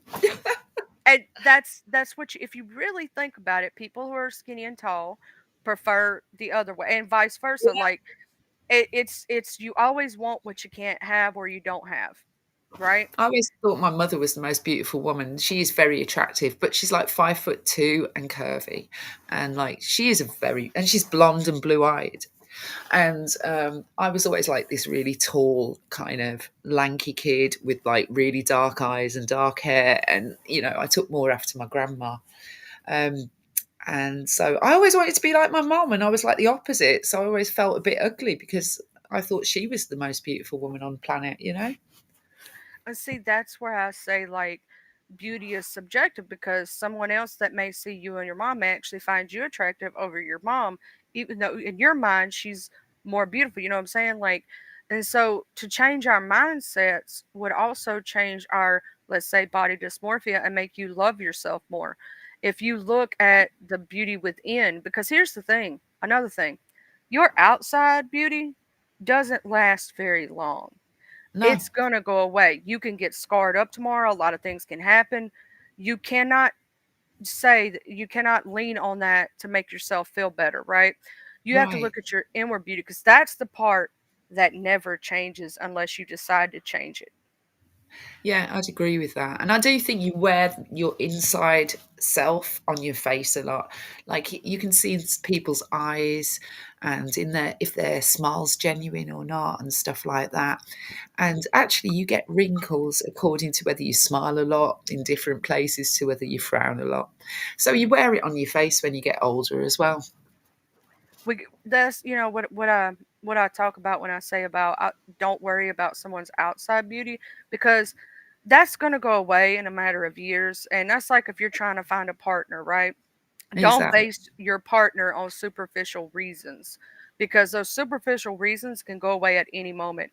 Base it on whether your personalities match. Can you deal with their ups and their downs? Because if you can accept someone at their lowest, right, Yeah, then their best is going to be even better.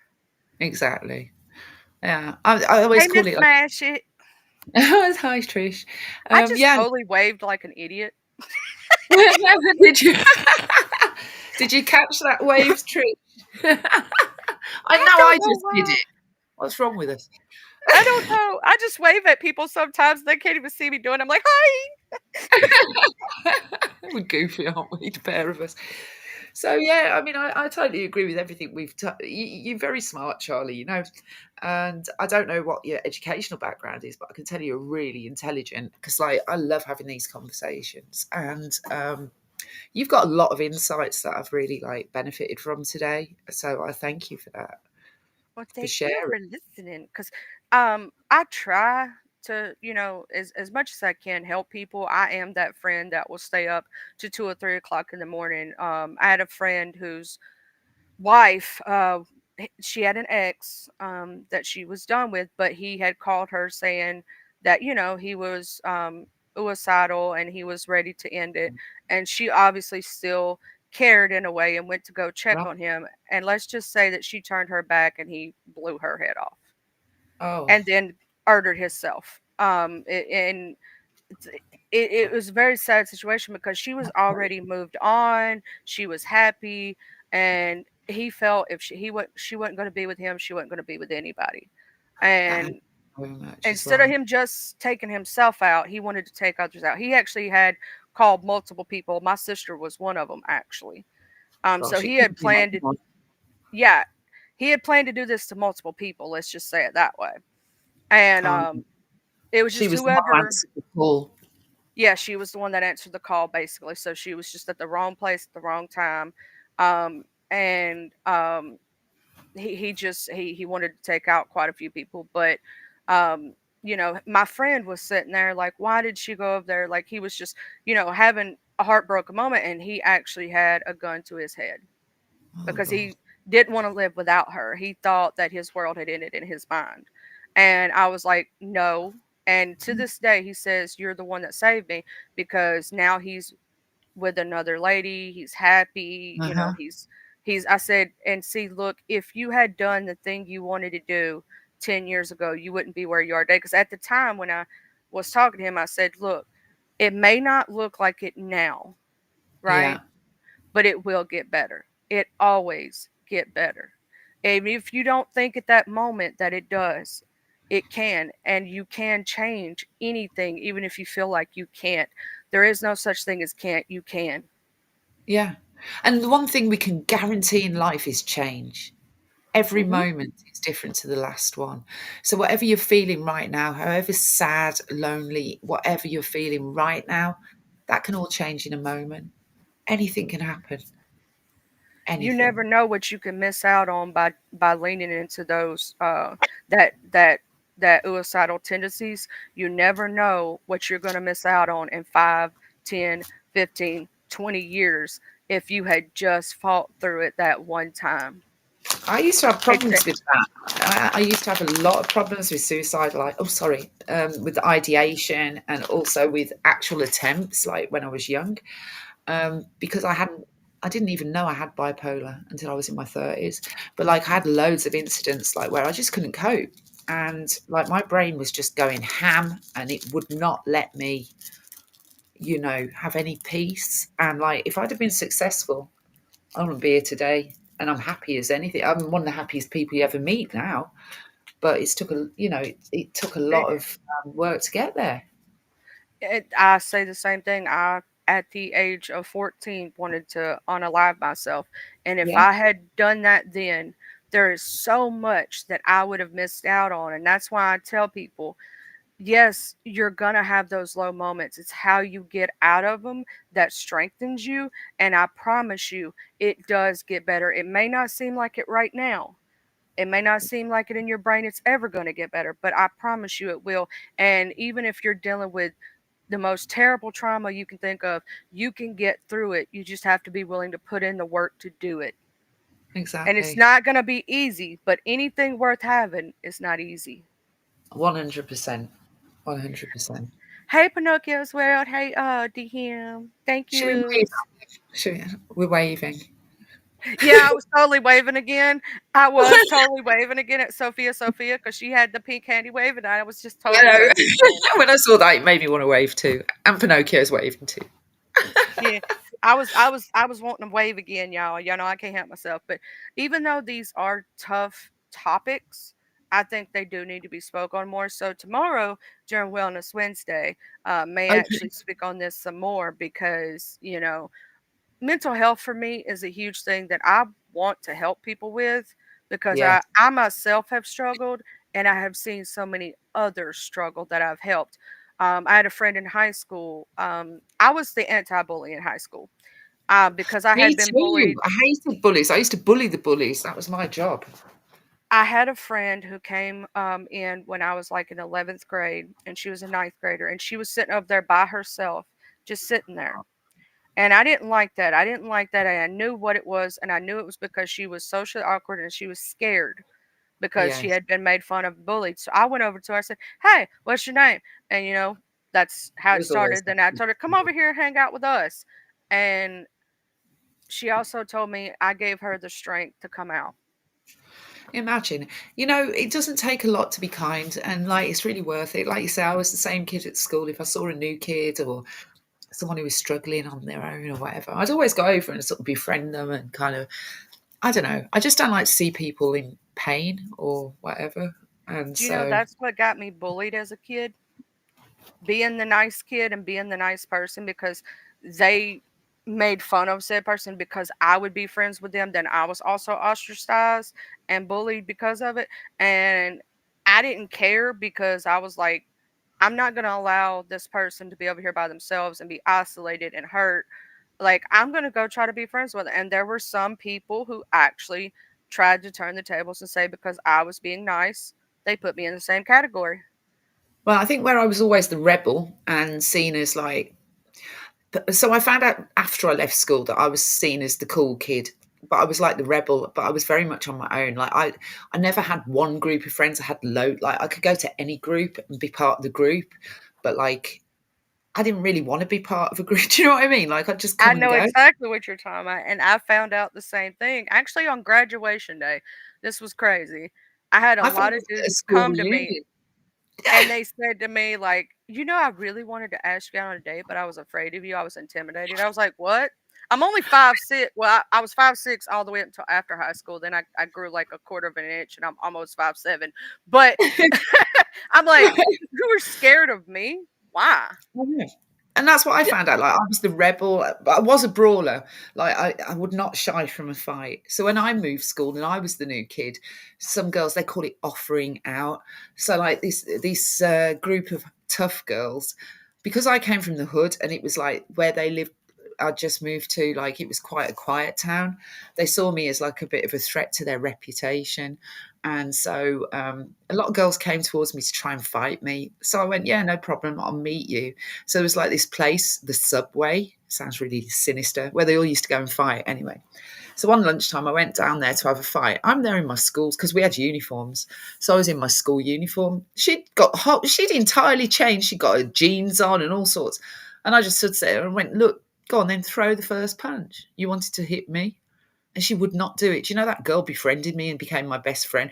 And like, she wasn't the only one. There were a few who did it, but because I never shied away from like getting into a rumble. Um, so yeah, so I think that's where my badass reputation came from at school. But I actually never had a fight at school, even though I had this reputation of being like quite, I feisty. almost got into some fights at school. One time I was sitting at I'll tell you, well, there was one time I had a mean girl situation, and because Uh-huh. I was getting close to the most popular girl and we were besties, the other girl got jealous and tried to start a rumor, and she was Um, trying to say that I said bad things about that girl, and I never did. yeah. Uh, Saying I called her the B word and all this. I was like, if you didn't even know me, you know that's not my wordage, that's not my verbiage. But so she was acting like she was trying to fight me, and so I was like, okay, and she never did. And then the second time, I was sitting at the lunch table, and there was this little girl that I was friends with, who was maybe 95 pounds sopping wet. She was tiny, tiny, and this girl that was trying to pick at her was over 300 pounds. Oh wow. Okay. And I Big. was sitting there eating my breakfast, and I had a headache that morning. And I'm like, that's not the best time to mess with me when I have a headache. And I was sitting there steadily eating my breakfast, and I was like, oh God, if she don't shut up in like 5 seconds, I swear to God, she's grating on my nerves. I was sitting there eating, and then all of a sudden I turned and said, look, you ain't gonna do nothing. You ain't jumping across this table to hit her, because the minute you try to jump across this table, I'm gonna knock the shit out of you. I said, you got one or two options: shut up and go on, or do something. Well, she Uh-huh. ended up shutting up and gone, and then she came back to the lunchroom door, and acted like she had her friend hold her back, calling me the B word. I said, well, you know where I live. Meet me after school. Child, you believe they got ISS for that because they considered that a threat and they had a no tolerance policy? I said, that Oh wasn't a threat. I told her where to meet me after school. And the thing is, I think I'm a bit older than you, but like in my day, like I, a lot of school fights, like the whole bloody school used to go and meet up with other kids from other schools and stuff like that, and have fights on the green and all sorts of stuff. So it was like quite common. But I found a lot of girls like act like they wanted to fight, but they really didn't. In Mm-mm, truth, they when it didn't. came down to it, They were all talk, most of them, because when I called them out on it, because I was the type to swing back, because like where we grew absolutely, up, you swing back. You either hold up or you exactly. fold up. You don't sit there and just yeah, yeah, yeah, yeah. No, you swing. Um, so because I Oh, I grew up had in fights that, in the streets, but I didn't have them at school. That's the no, yeah, difference, that's what we always told people when I was younger was meet. You know where I live. Meet me after school. right? That's it. That's it. Let's not get into trouble. Let's go and do it somewhere else. We always tried to do it after school. So that was the Yeah. first time. And when I went, I got to tell you what the principal told me. They did not want me to call my mama because my principal was scared of my mama. Um, the principal told me when I said, Charlotte, please, when you go in there, please don't do nothing. You won't have to do no schoolwork today. Just and you just sleep, please, please, please. Like the principal was begging me. I was like, all right, you just tell her don't look at me and don't say nothing to me for the rest of the day, and I promise you I'll be good. Laying down the law. He did not want me to call my mama. He was afraid of No, my mama. my mom, she was 5'2", pure mouth. I mean, that woman, and she's quite scary actually. My mom, I think she's really intimidating even till today. Like a lot of people were like really scared of her. My Yeah. principal had knew my mama when she was younger, and my mama used to beat his tail when they was kids. So Ah. yeah, he was scared of her, and he knew my mama would swing, and she ain't afraid to swing, and she don't care about the police, and she don't care about going to jail. Exactly. When they know that, it lands different, right? But Uh yeah, huh. yeah, I had that mother too. She was all the school teachers were really reverent of her, but I worked it out. They were just scared of her. Yeah. She But was, we had like a parents' night, and there was one teacher who just really didn't like me for whatever reason. I really liked the subject, so it was geography, and I've always liked geography, and I always worked really hard at it. But she just hated me. Like she used to send me to the loos to like wash makeup off my face I didn't have on, but I always had like dark line around my eyes and like really red lips and things. So like she always like thought I had makeup on. She'd be like, "Go and scrub that off your face." I go, "I haven't got anything on," and she'd be like, "No, go and do it." And my mum took like real dislike to her. And so it was parents' night, and all the teachers, and the way she cursed this woman out, it was unreal. It was like legendary. People were talking about it for like 3 or 4 years afterwards. And she was a teacher that was known to be quite horrible to people. And apparently, she made her cry. Which one of the teachers told me when I actually graduated that my mom had made her retire. My mom did something similar. This teacher was not my teacher, but she took up the money for our school pictures. Well, my school pictures hadn't come in yet. So my Uh-huh. mom went up there and she was trying to talk to her, and the lady said, "Well, I just took up the money. And that's not my mama went off on her, girl. My mama said, "Well, you the one that took my money. I better be getting what I paid for." And my mama, this teacher was awful. And all that she was like a seventh grade teacher, and I was in high school, and all Uh-huh. the seventh and eighth grade kids was talking about it, and I knew exactly who they were talking about. Like, I was like, "That's my mama." She went and cursed her the hell out. That Oh same yeah. teacher one day, because I had lunch when they had lunch because I was in that building, right? Right. And Yeah. I ain't running to no food. If you catch me running, you better run too. But so I was walking to the lunchroom, and all her kids ran in front of me. Well, I was standing there behind them. I let them run in front of me. I ain't fixing to run neither. And she tried to grab me by the arm, girl, and dug her nails into my arm and said, trying to move me to the back line. At first, I didn't know she was a teacher at this Wow. time, and I almost swung on her. Um, because I didn't know her, right? I didn't know who she was. She was a, junior high teacher. I Right. ain't never had her. And I turn around and look, and the woman's shorter than me. She's like 5 foot even, if that. And I look and go, "What you doing grabbing me?" And she goes, "You passed my student's line. You're going to get to the back." I said, "No, I didn't." I said, "Your students ran in front of me. I was Wow. walking to the lunchroom." I said, "I'm not moving anywhere." I said, "Secondly, get your hands off of me." Mm, And she was like, "Well, I'm gonna write you." I said, "Write me up." I said, "You're the one that's in the wrong here, not me. You're not my teacher. You don't tell me what to do." And yeah. when I got to that office the next morning, guess who got in trouble? It sure wasn't me, because she left a mark on my arm. And Exactly. Overdoing it. Yeah. uh huh, It's always she the had to short. apologize and everything. I swear, she thought she was. I told him, I said, "Rewind the tapes." I said, we had, every part of our school had cameras in it. I said, "Rewind the Okay. tapes." I said, "She came up out of nowhere and grabbed me." I said, "Do you want me to call my mama?" "Oh, no, no, no, please don't call your mama." I said, "Secondly, she left marks on me." And I raised up my arm and showed them the bruises and the fingernail where Right. she had dug her fingernails into my arm. That's terrible. And I said, "I could sue y'all if I really wanted to." "Oh, no, no, no, no, no." And she had to apologize, and she was told to never speak to me again. I bet she was glad to never speak to you again after you got her into trouble like that. But she deserved it She because had a smug look on her face, too, girl, thinking I was going to get in trouble. mm, isn't it Yeah. funny? I love it when it works out for the good. I do. I do. You know, I so at my secondary school, I got into trouble for hanging out with black boys. They were my friends. They used to meet me at the school gates. I went to a girls' school, and it was right in the middle of the hood. But a lot of the girls came there from different areas because it was like a grammar school, which is like you have to get pass an exam to get in. So a lot of the girls would bust in from different areas. I used to just walk up the road. So like most of my mates went to like the local high school who I grew up with around the corner, and they got out about 15 minutes before me. So like at lunchtime they'd come and meet me at the back gates, and we'd just like hang out together. And because they were black boys, my head teacher called me into her office and told me, "We don't want any of that.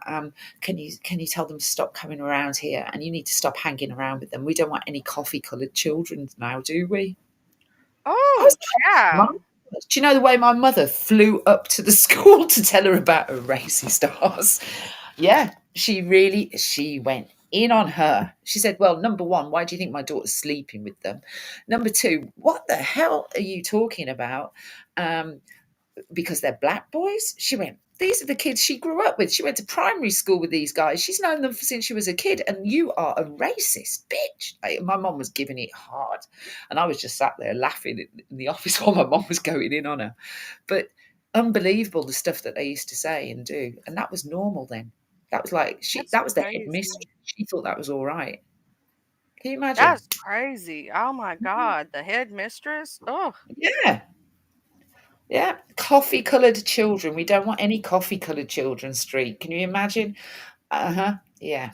I mean, she was an old lady, and we are talking about 1980s, but that's no excuse. that It is was no excuse. disgusting. Yeah, that's just sickening. Yeah. Yeah, it's always stuck with me. I've never forgot it because it was just horrific. Yeah. Ah, all my childhood friends. And we still did it every day, all the more just to annoy her. You're like, I'm going to do it, and now I'm going to do it more just because you don't like it. Exactly. They started locking the back gate, so I used to climb over the wall. I'm going to do it a different way now. Ha Yeah, ha. you can't stop me. You can't, because the other way out of the school was past her office and past all the like custodians on the front. So like the back gate was well, and that was where we met anyway. My friend lived literally opposite the back gate. So yeah, we used to go in there and listen to reggae and smoke weed instead. We weren't Y'all was a making little coffee coloured bad babies, but cheering. we were having a good time. Oh gosh, yeah, I was a rebel though. I'm not gonna lie. A rebel without a cause. Without one, still haven't got one. Street, yeah, me too. So we grew up. You must be my age. So like the guy used to come with the meter ruler, like a threat, and like the one they used on the blackboard, and then like he'd pick up a normal ruler and he would whack you over the hand with it, like for very little. At primary school, yeah, we used to get hit. But by the We time I used to got to get secondary paddlings. school, well, secondary school they'd stopped it by then, so I didn't get it at secondary school. We got paddlings. We still got them all the way up to high school. Like if you got written up, you got a choice between a paddling or ISS. It was your choice most time, unless it was a no ISS. tolerancy thing. But yeah, we got what, and it was considered corporal punishment. Basically, they had a board that was made into a paddle, and they would spank you on the behind with it.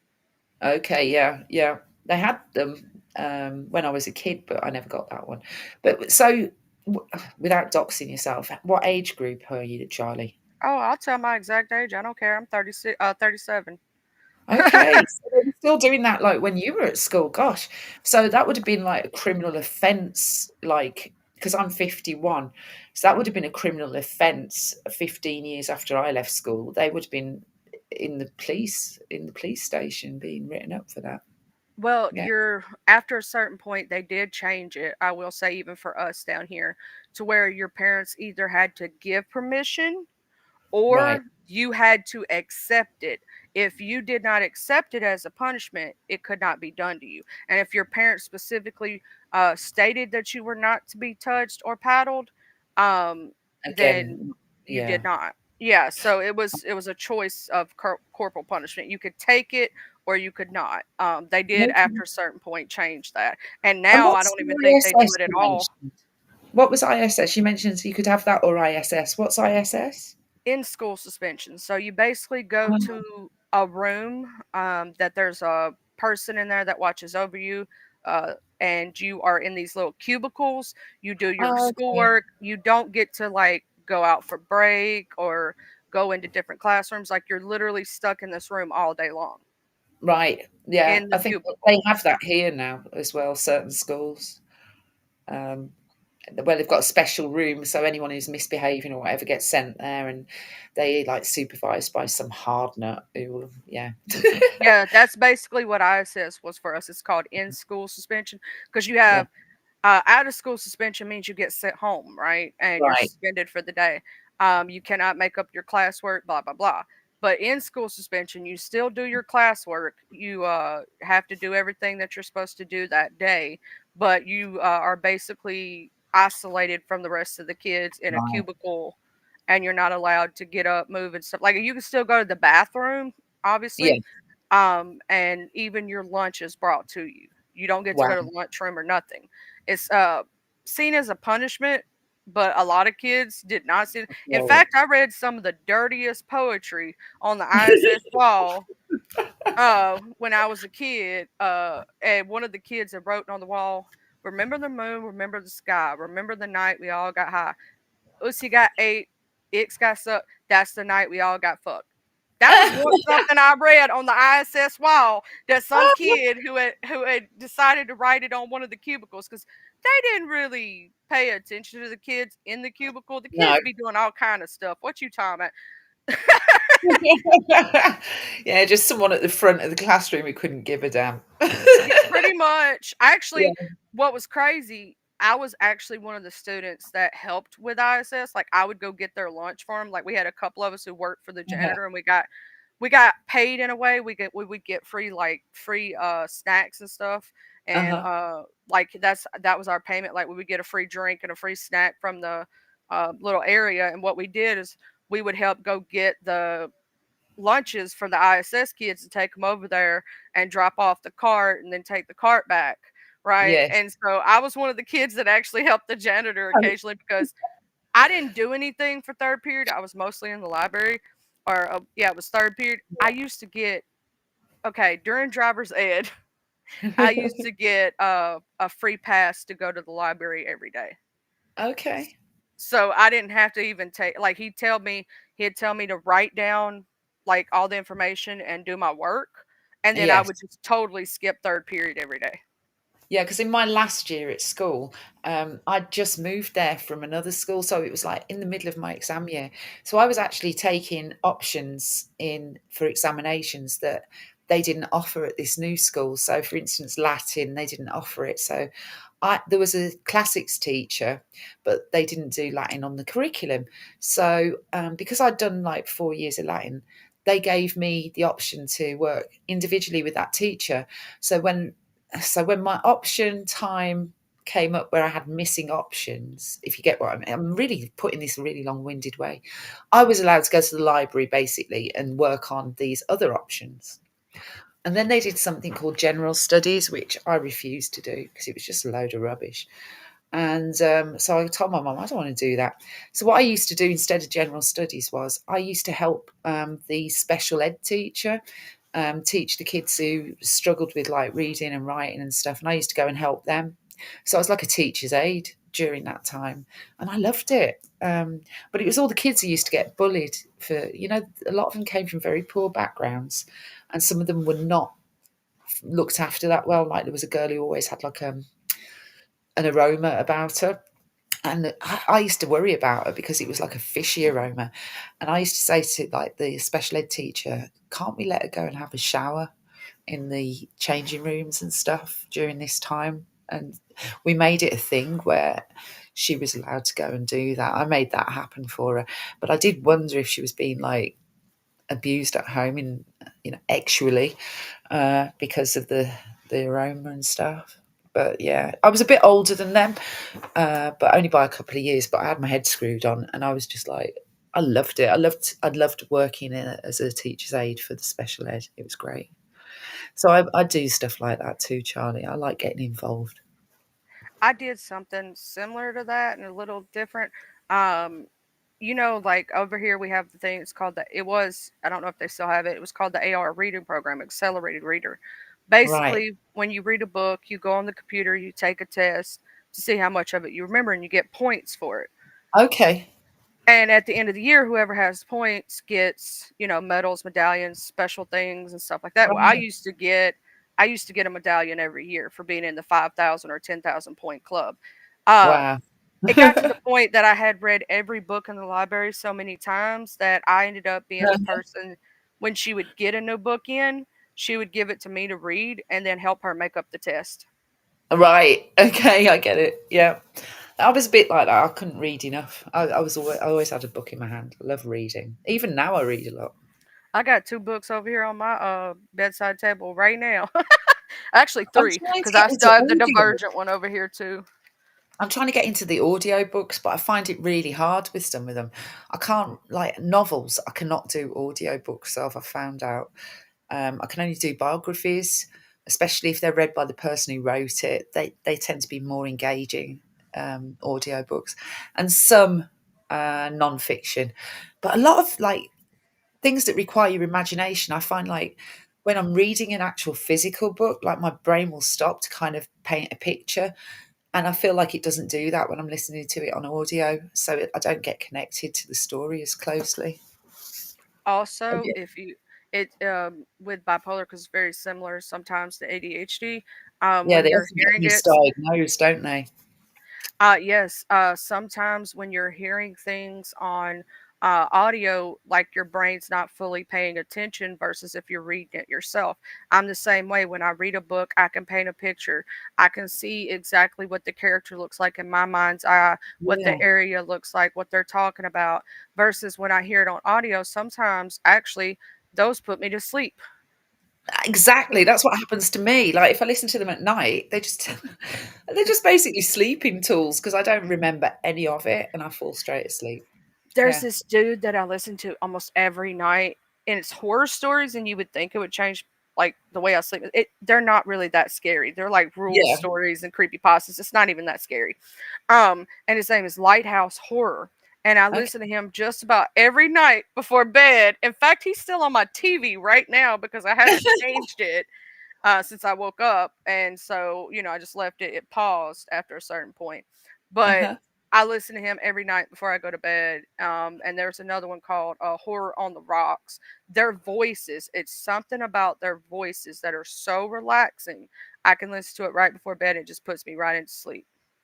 It's one thing my dad always did was read us a chapter of a book when I was little tiny, growing up.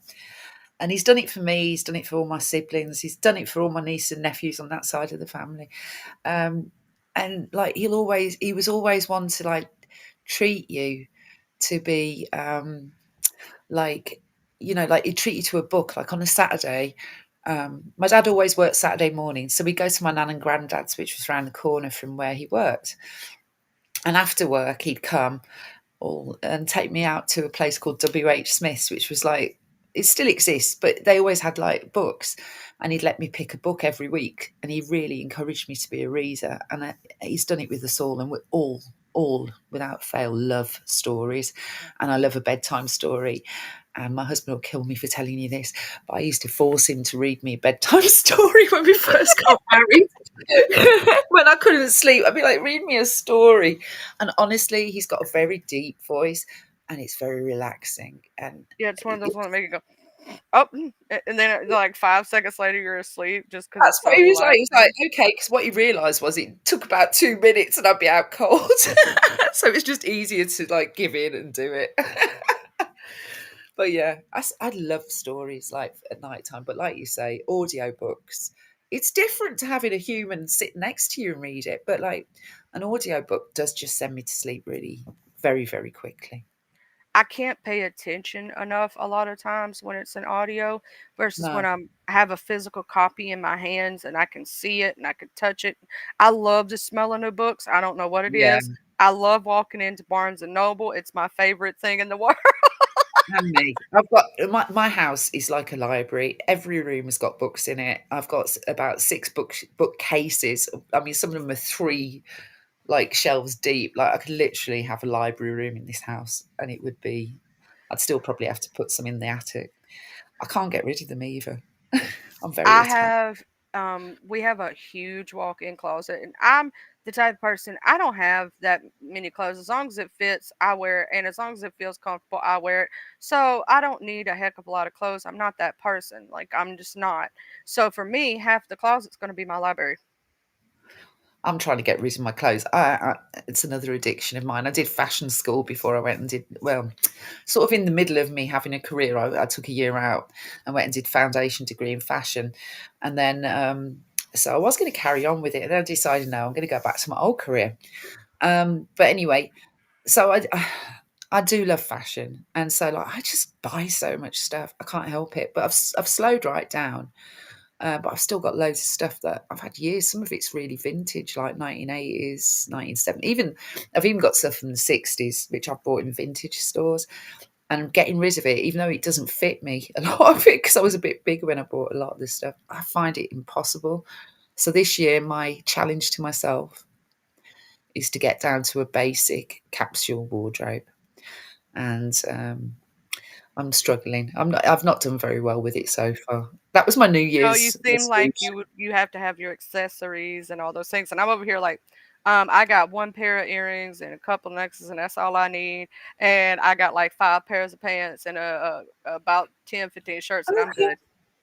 I like dressing up. I'm a bit weird. Like I love to like put on. I see it like putting on a costume. Like I was always in the dressing up box as a kid, and I put on all my mom's like gowns and things. But like when I was out playing with my friends, like I'd be like total tomboy. But in the house, like I'd be dressing up like a queen, you know. And so like now, like I love to do like different looks. Like um, one of the ones that everyone loves is when I do like an Amy Winehouse kind of look, sort of that rockabilly kind of 1960s vibe. I do that a lot when I go downtown drinking. Like everyone kind of expects me to turn up like like a bootleg Amy Winehouse. So I do that sometimes. But I'm getting too old for I'm all the these girl things. that's gonna come in with like the blue jeans and t-shirt and her hair in a ponytail and just chill as hell and doesn't care what nobody else thinks. That's me.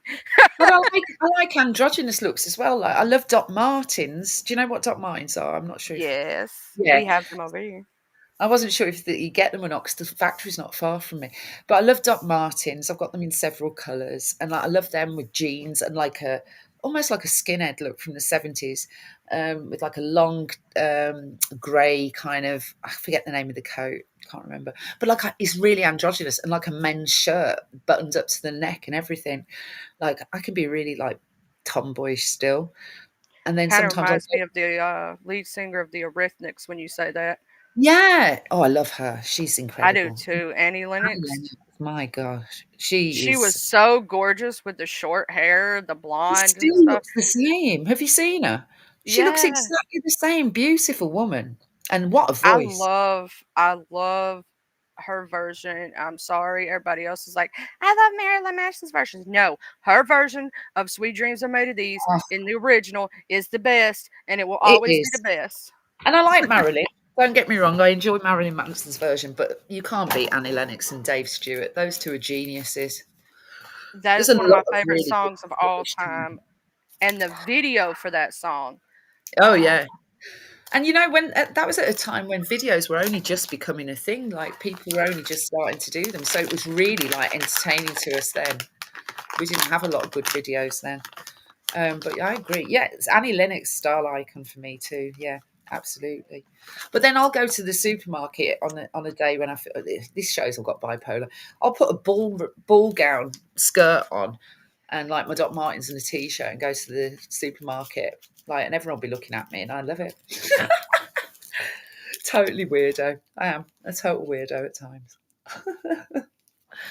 But yeah, I enjoy it. It's fun. So yeah, I've got loads of clothes, loads of books. And the thing that I really wish I didn't have a lot of was CDs. Who told us they were going to last forever? They really don't. I wish I'd kept buying vinyl. yeah, I wish things like some of the more things that was in y'all's era, like I'm kind of am stuck in the 80s in some way. Like I love 80s rock and roll. It's like my Uh, stuff. there's a lot of really good 80s music. It's a bit slept on, Yeah. I think. Yeah, it was. But Yeah, I am fixing to get off here because it's almost been 4 hours and I need to yeah. go to the bath. I need My, food. I need I need the food. bathroom, I need food, and my battery's about to go anyway. But I've really enjoyed talking to you. I only popped up to really put Jaden right, I know. And then we had this long, great conversation that was amazing. And, isn't it? Thanks, Jaden. I'm doing sometimes the thumbs up sign. I'm, I've heard that I'm a great conversationalist and I can tell a really good story. You have had me caught up in your conversation for sure today. Because normally I do not stay on a link more than 10 minutes. I'll run away. So yeah, I've really enjoyed talking to you. Thank you, beautiful, for coming up. Thanks for And having me. I'll I drop had and an let you amazing close conversation. out. I'll let you I'll close see you out. I'll Sunday. see you Sunday. Yeah, it's a date. Let me know which ones you want to look at as well, and I'll do the same ones so we can compare. All right. Okay. I'll drop I'll down. talk to Bye. you later. Bye. Sorry, y'all had a little. I'm still getting over the cold. The cough's still there a little bit. Um, but you know we had an amazing conversation, and I want to thank you all for who have popped in, popped out, came here, came out. I don't normally do the really extremely long lives. That's just not me, but we were having an amazing conversation, and it was awesome, and I hope everybody else has an amazing day. I will see my angels on these streets. Don't become a little devil now on these streets. You know what I'm saying? Y'all got to remain my angels now. Y'all got to remain my angels. Don't be my little devils, okay? Now, that's just a joke. Y'all have a great day. And I'm going to play my outro. And please remain blessed and have a great day. Keep smiling no matter what. And remember, you are enough. You're more than enough. You're amazing just the way you are. God didn't make no mistakes when He made you. You're perfectly imperfect and perfect as yourself. You're already unique. You're already amazing. Keep smiling. I love you. You have a good time. Ooh, ooh, ooh, ooh, ooh.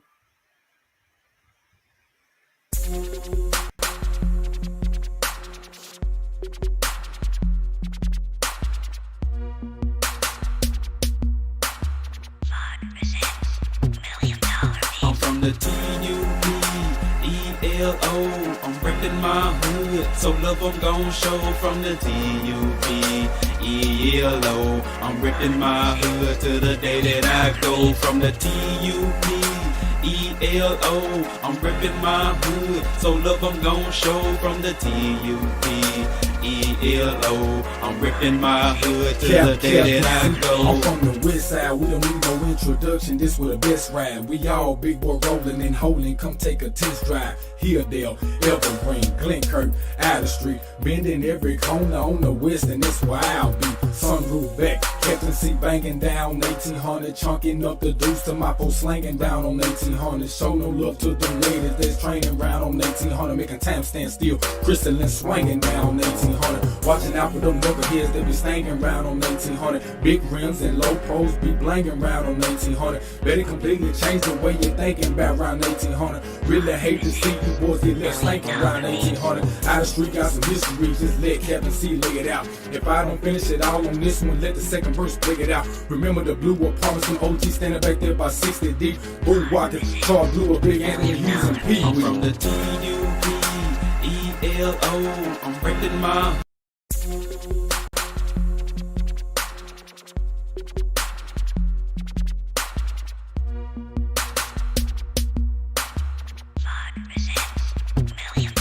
I'm from the TUBELO. I'm reppin' my hood, so love I'm gon' show from the TUBELO. I'm ripping my hood to the day that I go from the TUBELO. I'm ripping my hood, so love I'm gon' show from the TUBELO. I'm ripping my hood to the day that I